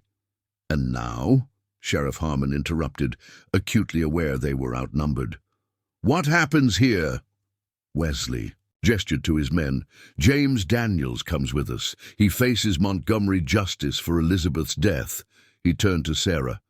"You're free to go, Miss Daniels. Your only crime was trusting your brother." "This isn't how the law works," Sheriff Harmon objected. "Daniels needs to stand trial, not face a lynch mob." "In an ideal world, perhaps," Wesley agreed. "But we both know men like James have ways of escaping justice in the courts. Money opens many doors, silences many witnesses." His expression was unyielding. "He dies tonight, Sheriff. The only question is whether you and Miss Daniels join him." James tensed, desperation evident in his posture. "Sarah, help me. Whatever I've done, I'm still your brother." Sarah looked at him, truly looked at the man who had orchestrated so much death, including that of his own wife and unborn child. The brother she had loved existed only in memory now. "No," she said quietly. "My brother died the day he chose. Greed over humanity." She lowered her weapon slowly. "But that doesn't mean I accept vigilante justice either." Wesley raised an eyebrow. "You'd defend him? After everything?" "I defend the principle that separates us from men like him," Sarah replied, "the belief that justice comes from law, not personal vengeance." She turned to Sheriff Harmon. "Is there a way to ensure he faces a proper trial, one that can't be corrupted?" The sheriff considered for a moment. "Federal authorities in Washington have been investigating the Montgomery shipping business for months, suspected smuggling operations. If James is handed to them with the evidence we've gathered..." Wesley's expression remained cold, but something shifted in his eyes, a reluctant acknowledgement of her moral stand. Your brother wouldn't have shown such mercy. That's precisely the point, Sarah replied.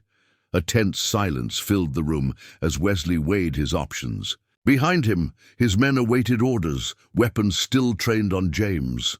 3 days, he finally said. You have 3 days to arrange a federal escort. If James Daniels isn't in custody by then, facing charges that will guarantee the gallows. He left the threat unspoken. Sheriff Harmon nodded grimly. I'll send the telegram tonight. As Wesley's men bound James for temporary imprisonment, Sarah watched her brother's face, saw the calculation still working behind his eyes, the refusal to accept defeat.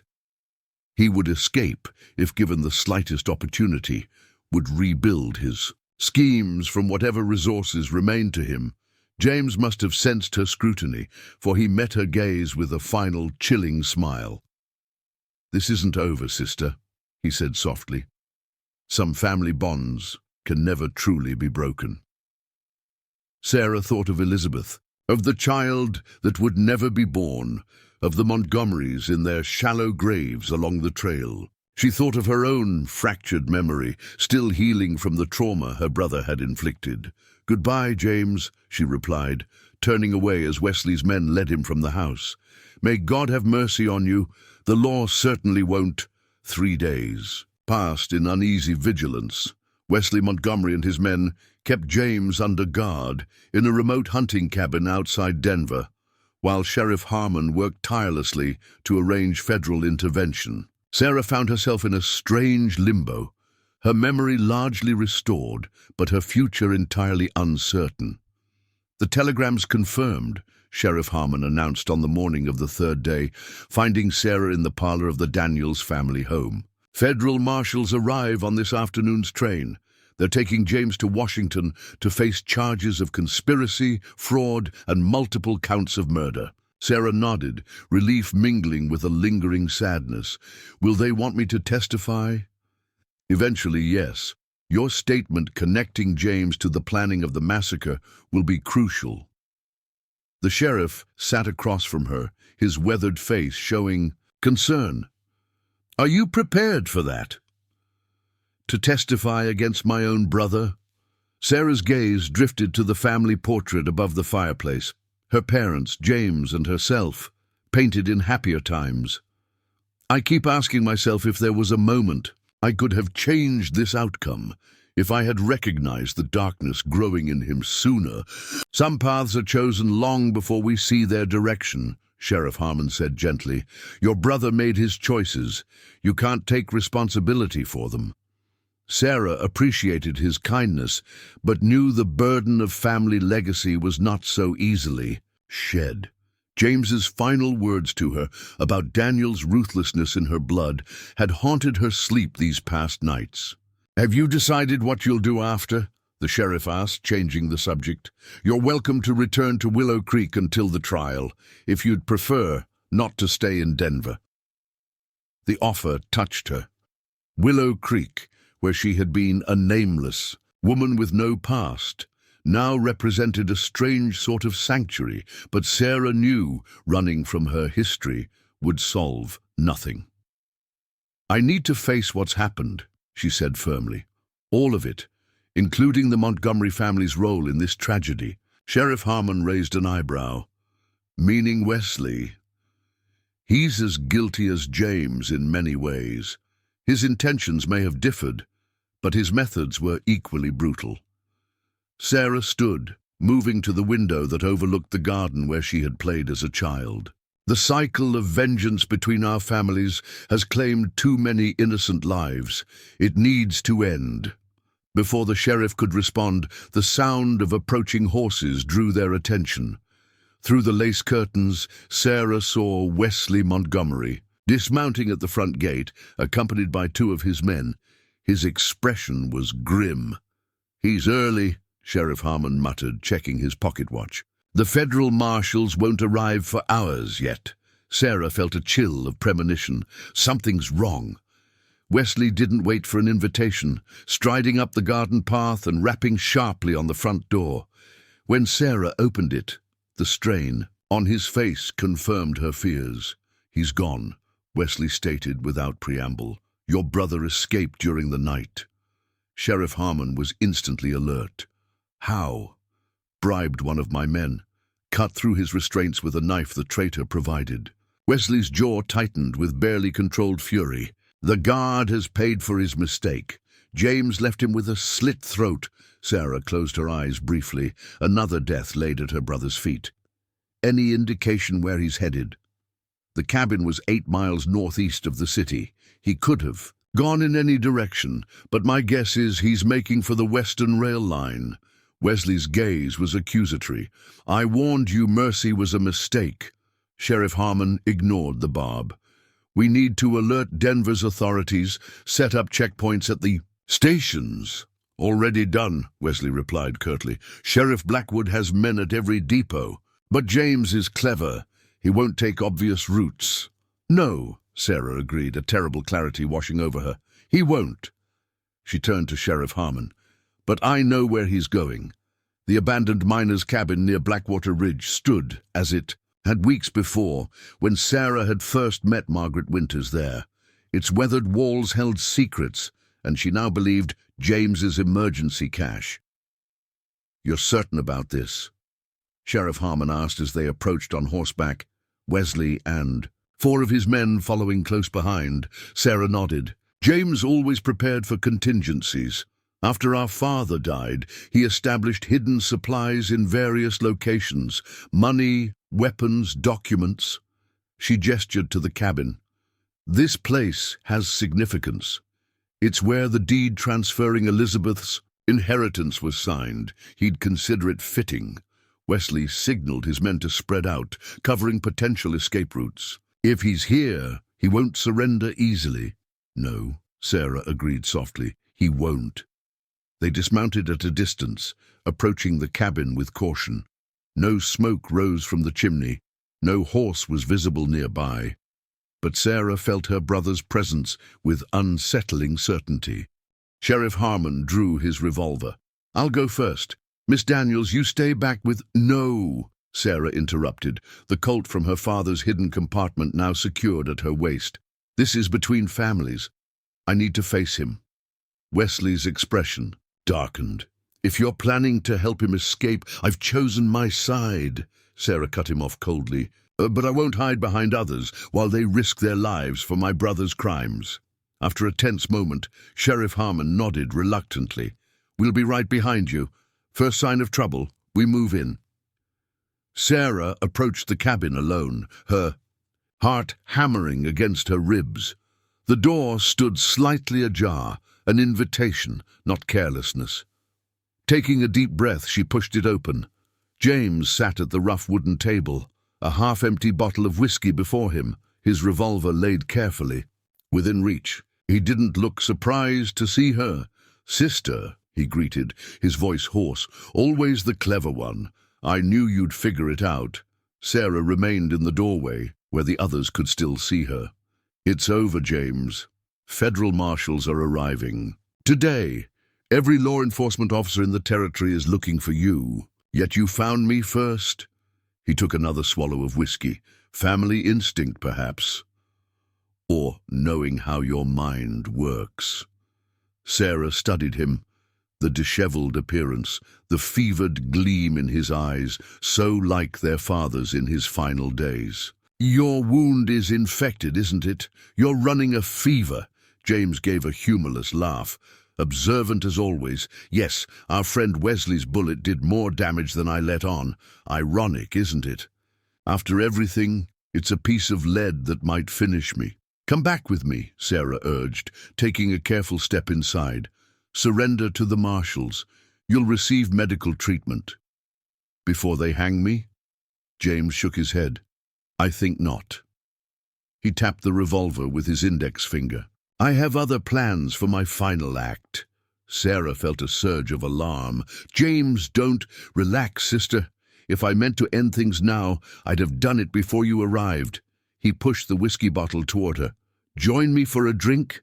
For old times' sake. Sarah remained standing. There are no old times anymore, James. You destroyed them when you plotted to kill Elizabeth. Pain flashed across his features. Elizabeth, he murmured. Did you know she looked at me the same way you are now? When she discovered the truth? That same mixture of horror and pity. She loved you, Sarah said quietly. Despite everything your father did to her family, she saw good in you. There was good in me once. James stared into his glass. Before Montgomery ruined father, before I watched everything we built crumble beneath the weight of his influence. His gaze lifted. To Sarah, you were too young to understand what it did to him, how it changed him. I remember more than you think, Sarah countered. I remember father's rages, his obsession with revenge, how it poisoned him from within. She took another step forward. Just as it poisoned you. James's expression hardened. Different perspectives on the same story. History is written by the victors, Sarah. Montgomery stole father's discovery, used his wealth and connections to cheat us of what was rightfully ours. He leaned forward, intensity burning through his fever. Everything I did was to restore what was taken, to reclaim our legacy. By becoming a murderer? Sarah shook her head. That's not legacy, James, it's damnation. For a moment, vulnerability cracked his facade. Perhaps, but I wonder if you'd judge so harshly had I succeeded. If the wealth and power were now yours to enjoy, would principles matter quite so much? The question struck uncomfortably close to Sarah's private fears. The Daniels' ruthlessness, James claimed, ran in her blood too. We'll never know, she replied evenly, because I choose a different path. James studied her for a long moment, then nodded as if confirming something to himself. You always were stronger than me, more like mother in that way. He pushed his chair back slightly. There's a lockbox beneath the floorboards, the third plank from the wall. Inside you'll find legal documents, deeds to properties not connected, to my business dealings, clean assets that can't be seized. They're yours now. Sarah frowned. I don't want your blood money, James. It's not blood money, he corrected. It's your inheritance. Father set it aside for you on your 16th birthday, made me promise to keep it separate from our other business. His smile was bitter. One promise I actually kept. Outside, Sarah heard the shuffle of boots, sensing the others growing impatient. With the lengthy conversation, time was running out. James, she said urgently, come back with me. Face justice properly. Maybe with time, there is no time. He gestured to his side, where a dark stain had spread across his shirt. Wesley's bullet found its mark better than anyone realized. I'll be dead by nightfall with or without a doctor's intervention. Sarah moved closer, seeing now the grey, impala beneath his fever flush, the labored rise and fall of his chest. Let me help you. You can, James said softly, by answering one question truthfully. He met her gaze directly. Do you hate me, Sarah, for everything I've done? The question struck her core. She thought of Elizabeth's gentle smile, of the unborn child who would never draw breath, of the nightmares that still woke her screaming. Yet beneath her justified anger lay something more complex, the memory of a brother who had once protected her, taught her, loved her in his way. I hate what you became, she answered honestly. I hate the choices you made, but part of me will. Always love the brother I grew up with, the person you were before greed consumed you. James closed his eyes briefly, a tear escaping down his cheek. Thank you for that small mercy. When he opened his eyes again, determination had replaced vulnerability. Now go. Tell the others I'm alive but weakening, that I've agreed to surrender if they allow me a few hours to put my affairs in order. Sarah sensed deception. What are you planning? Nothing that needs to concern you. James's hand moved subtly closer to his revolver. You've chosen your path, sister. I've chosen mine. The difference is, mine ends today. Understanding dawned. You intend to force them to kill you, to die rather than face the gallows. A more dignified end than I deserve, perhaps, James acknowledged, but one I prefer nonetheless. I won't help you commit suicide by lawman, Sarah said firmly. There's been enough death already. Then suggest an alternative, James challenged, because I will not spend my final hours in chains, paraded before a gawking public while infection eats away at me. Sarah considered for a long moment, then reached a decision that would haunt her for years to come. From her pocket, she withdrew a small glass vial. Laudanum, prescribed by Doc Wilson for her nightmares. A peaceful end, she offered quietly. On your own terms, but only if you give me something in return. James eyed the vial. What do you want? The truth. All of it. Written in your own hand. She indicated the paper and pen on the table. A full confession of your crimes, your partnership with Prescott, everything that led to the massacre. Sign it, and the laudanum is yours. A complex motion crossed James's face, respect mingled with resignation. Always negotiating from strength. Father would be proud. He reached for the pen. Very well.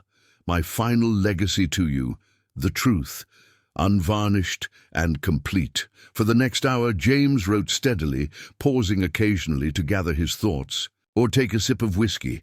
Sarah stood by the window, watching Sheriff Harmon and Wesley grow increasingly restless outside, signaling to them to wait just a little longer. When James finally set down the pen, the confession ran to several pages. It's all there, he said, sliding the papers across the table. Every sordid detail. It won't bring them back, but perhaps it will give you the closure you need. Sarah scanned the document quickly, confirming it contained what she had asked for. Among the revelations was a startling admission. James had initially loved Elizabeth, genuinely, but when she'd discovered a letter detailing his arrangement with Prescott, his affection had twisted into something darker.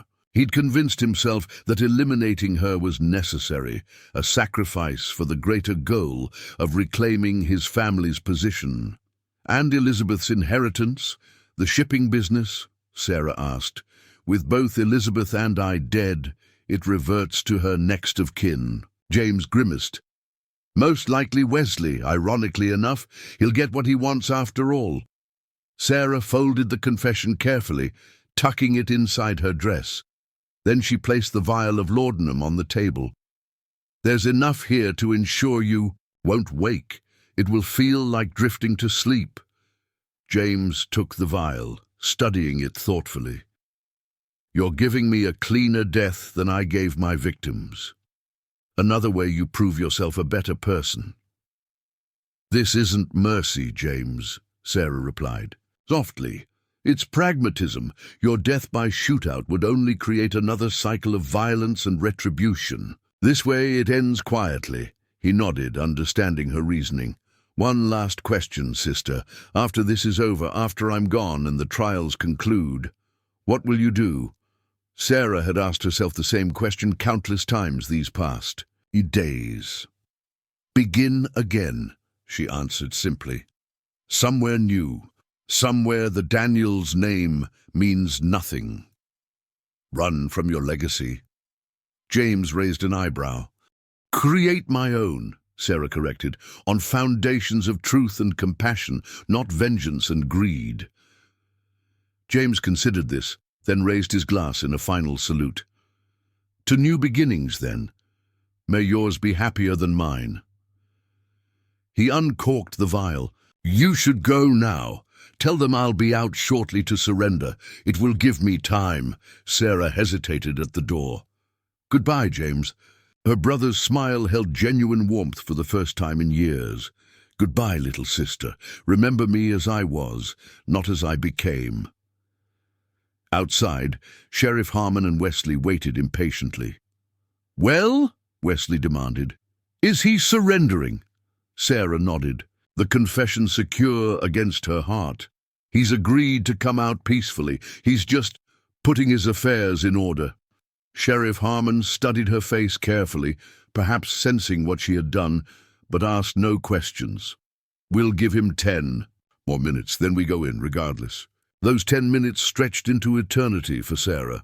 When they finally approached the cabin and found James slumped peacefully at the table, an empty vial beside him, she felt not grief, but a complex release. The severing of bonds, both loving and toxic, the end of a chapter written in blood and betrayal. Wesley cursed, robbed of his vengeance. Sheriff Harmon merely sighed, holstering his weapon with the wisdom of a man who had seen too much death to mourn its gentler incarnations. "It's finished," he said quietly to Sarah. "All of it." But Sarah knew some things never truly end. The ripples of James's actions would continue long after his body was laid to rest. Montgomery and Daniels, two families destroyed by greed and vengeance, leaving her the sole survivor to carry both legacies. The weeks following James's death unfolded in a blur of legal proceedings. Federal authorities descended upon Denver, combing through the evidence Sarah provided: James's confession, the ledgers from the family home, correspondence between James and the real Charles Prescott. Wesley Montgomery faced his own legal troubles. While he hadn't orchestrated the massacre directly, his impersonation of Prescott and involvement in events afterward constituted serious crimes. But his connections and the fact that he could present himself as seeking justice for his murdered cousin resulted in a lenient sentence: 3 years in a comfortable minimum security facility. Before he was taken away, Wesley sought a final meeting with Sarah. "You could have let your brother die violently," he said, as they sat across from each other in Sheriff Blackwood's office. "It would have been a fitting end." "Violence only creates more violence," Sarah replied evenly.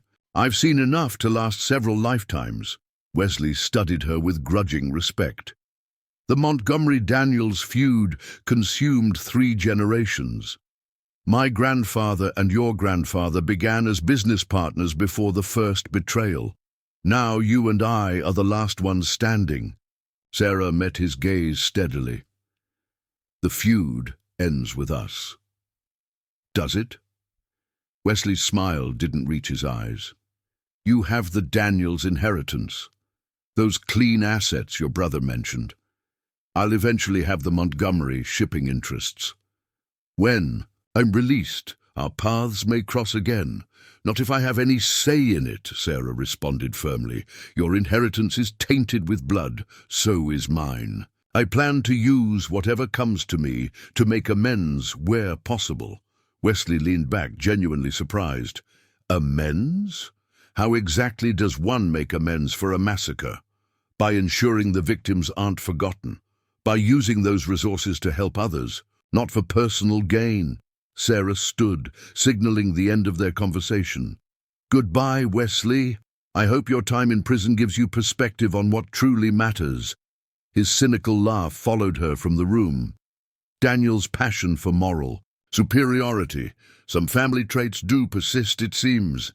The barb struck closer than Sarah cared to admit. The question of her own nature, how much of James's darkness might lurk within her, remained a persistent fear. 2 months after James's death, Sarah finally opened the lockbox he'd mentioned. As promised, it contained deeds to several properties across the Western Territories: a ranch in Wyoming, mining interests in Nevada, commercial buildings in San Francisco. All legally acquired, all in Sarah's name, established through a trust their father had created. The combined value was substantial. Not the fortune James had sought through his schemes, but enough to provide independence and opportunity. Along with the deeds was a letter from her father, written days before his death. "My dearest Sarah, if you are reading this, I have passed from this world, and James has honored my request to keep these assets separate from our other ventures. While your brother inherited my business acumen, you inherited your mother's wisdom and compassion, qualities I came to value only after she was gone. The enclosed properties represent your independence. They are not entangled with the Montgomery dispute or any of my less savory business dealings. They are yours alone, to use as you see fit. My greatest regret is watching James follow my path of bitterness. I fear I taught him to value vengeance over happiness. Do not make the same mistake. Whatever becomes of our family's struggle with the Montgomerys, do not let it define your life as it has defined mine. With eternal love, your father. Sarah read the letter repeatedly, hearing her father's voice in the words. The man who had written this bore little resemblance to the bitter, raging figure of her childhood memories. Perhaps in his final days, Edward Daniels had glimpsed the destruction his obsession would wreak upon his children. Sheriff Harmon, who had remained in Denver to assist with the federal investigation, reviewed the deeds with her. Your father was cleverer than he seemed, he observed. These properties were acquired through separate corporations, different lawyers. Montgomery would never have connected them to your family. A contingency plan, Sarah said. Father always prepared for the worst. Wise man, in that respect at least. The sheriff hesitated. Have you decided what to do with them? Sarah had spent many nights contemplating this question. The properties represented both opportunity and burden, financial freedom, but tied to a legacy of conflict and resentment. I'm selling most of them, she said decisively. The proceeds will establish a foundation for orphaned children, those who've lost parents to violence or tragedy.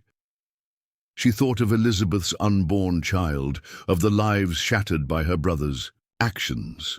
It feels appropriate. Sheriff Harmon nodded approvingly. And for yourself, will you return to Willow Creek? Sarah shook her head.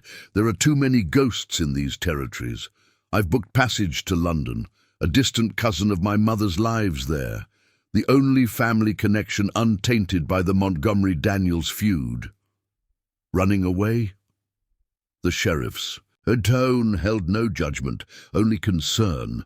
Starting fresh, Sarah corrected. There's nothing left for me here but painful memories and suspicion. In London, I can be simply Sarah, not the sister of James Daniels, not the woman found wandering after the Blackwater Ridge Massacre. You've earned that fresh start, Sheriff Harmon agreed, though Willow Creek will miss the woman we came to know as Beth. Sarah smiled at the memory of her first days in the small frontier town, when her identity had been a complete mystery, even to herself. Beth died when my memories returned. Perhaps that's for the best. Before her departure, Sarah made one final journey. She traveled to the site of the massacre, now marked with proper gravestones for each victim. The Montgomerys had been reburied in the family plot in Denver, but a memorial stone remained to mark where they had fallen. Standing before Elizabeth's marker, Sarah finally allowed herself to fully grieve, not just for her friend and sister by marriage, but for all that had been lost to greed and vengeance, the promising young woman whose kindness had briefly softened James's hardened heart, the unborn child who might have reconciled two feuding families, the lives cut short by the toxic blend of avarice and retribution. I'm sorry I couldn't save you, she whispered, placing fresh wildflowers at the base of the stone, but I promise your story won't be forgotten. As she turned to leave, Sarah noticed a figure on horseback watching from a distant ridge, a woman in dark riding clothes. For a moment, she thought it might be Margaret Winters, somehow returned from the dead. But as the rider turned away, Sarah recognized the distinctive posture of Amelia Prescott, the real Charles Prescott's sister, who had come to Denver after news of the massacre became public. Another player in the tragedy, another life altered by its aftermath. Sarah wondered if Amelia knew the full truth about her brother's death, about Wesley's impersonation. But that was a question for another time, perhaps another lifetime. Today was for goodbyes, not new investigations. 6 months later, Sarah Daniels stood on the deck of a steamship bound for Europe, watching the American coastline recede into the distance. Behind her lay the federal trials that had exposed the full scope of James and Prescott's conspiracy, the recovery of the Montgomery family's assets, and her difficult reconciliation with the surviving relatives of those lost in the massacre. The locket that had once belonged to Elizabeth remained around her neck, no longer a burden of mistaken identity, but a solemn remembrance of lives cut short by ambition and revenge.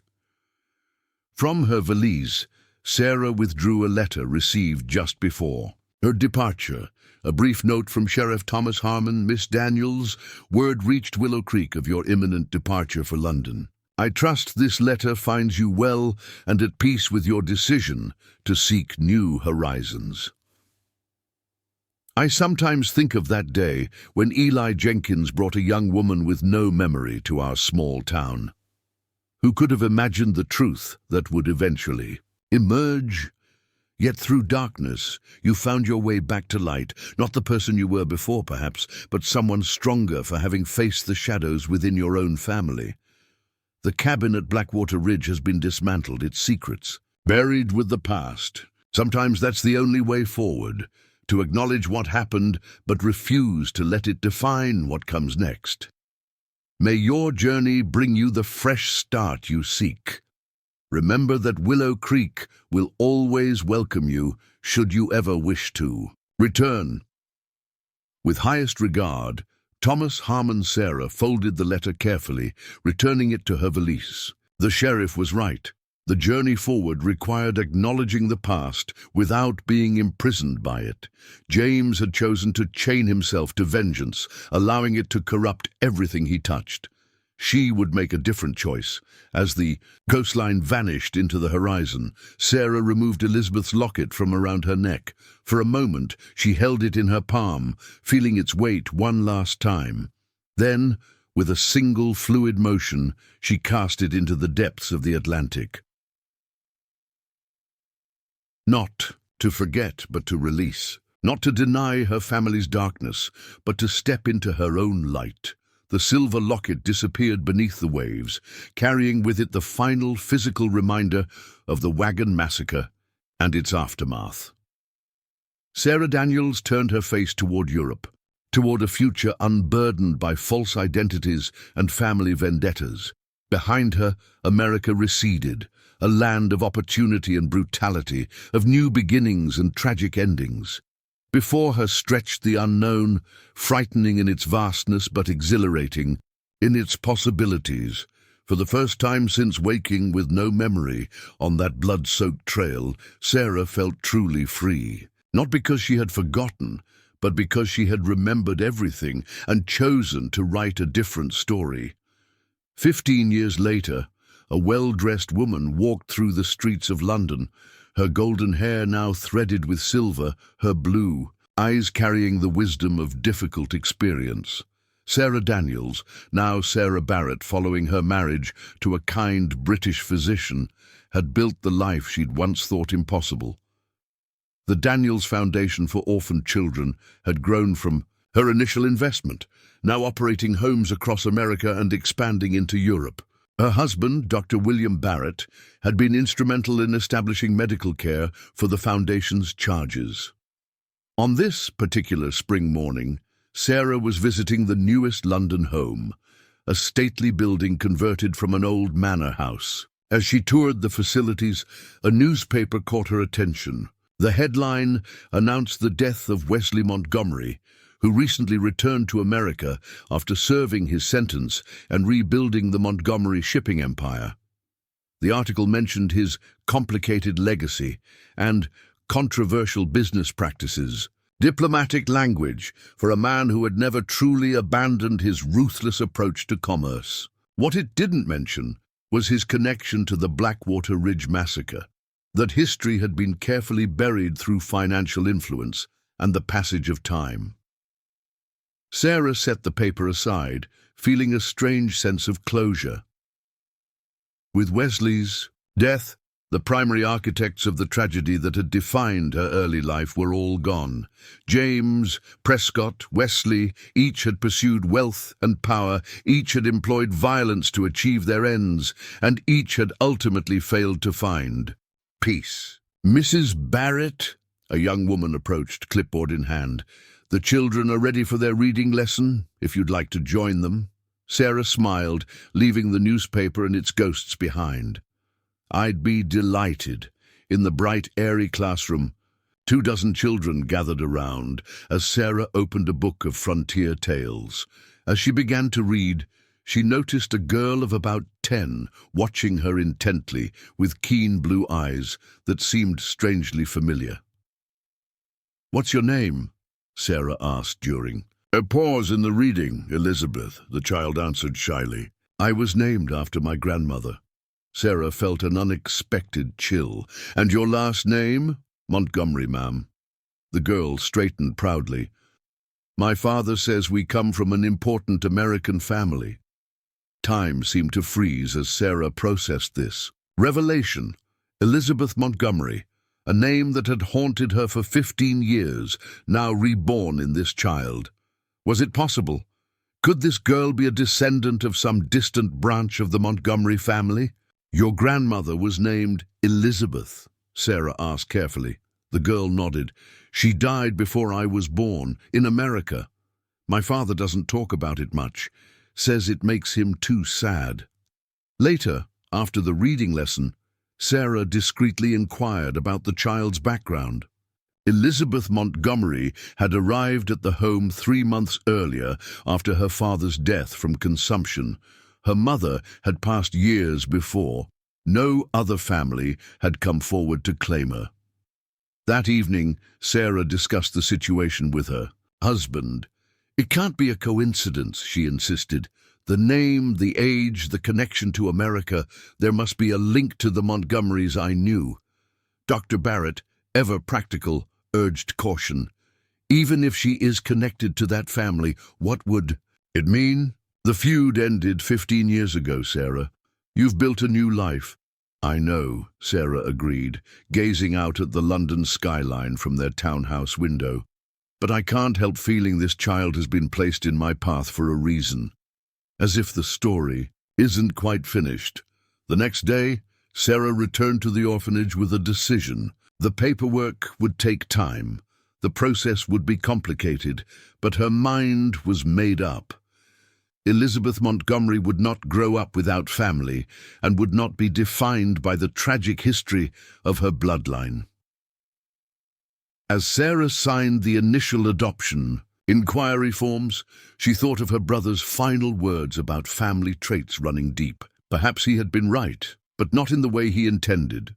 The capacity for compassion could be as inherent as the tendency toward vengeance. It was always a matter of choice, of which seeds one chose to nurture. Elizabeth Montgomery would have that choice. She would know her history, the full, complicated truth of it, but would not be imprisoned by it. And perhaps, in the raising of this child, the final chapter of the Montgomery Daniels saga could be written not in blood, but in reconciliation. When Sarah extended her hand to the girl that afternoon, inviting her for a walk through the garden, she felt the weight of the past lifting further with each step. The Locket might rest at the bottom of the Atlantic, but its story continued. Transformed, redeemed, and ultimately transcended. "Would you like to hear a story about America?" Sarah asked the child as they strolled among the spring blooms. "About brave women and difficult choices, about remembering and forgetting, and about how sometimes the most important journey is the one that leads us home?" Elizabeth's eyes brightened with interest. "Is it a true story?" Sarah smiled, squeezing the small hand in hers. "Yes," she answered softly, "every word of it." Up next, you've got 2 more standout stories right on your screen. If this one hits the mark, you won't want to pass these up. Just click and check them out. And don't forget to subscribe and turn on the notification bell so you don't miss any upload from us.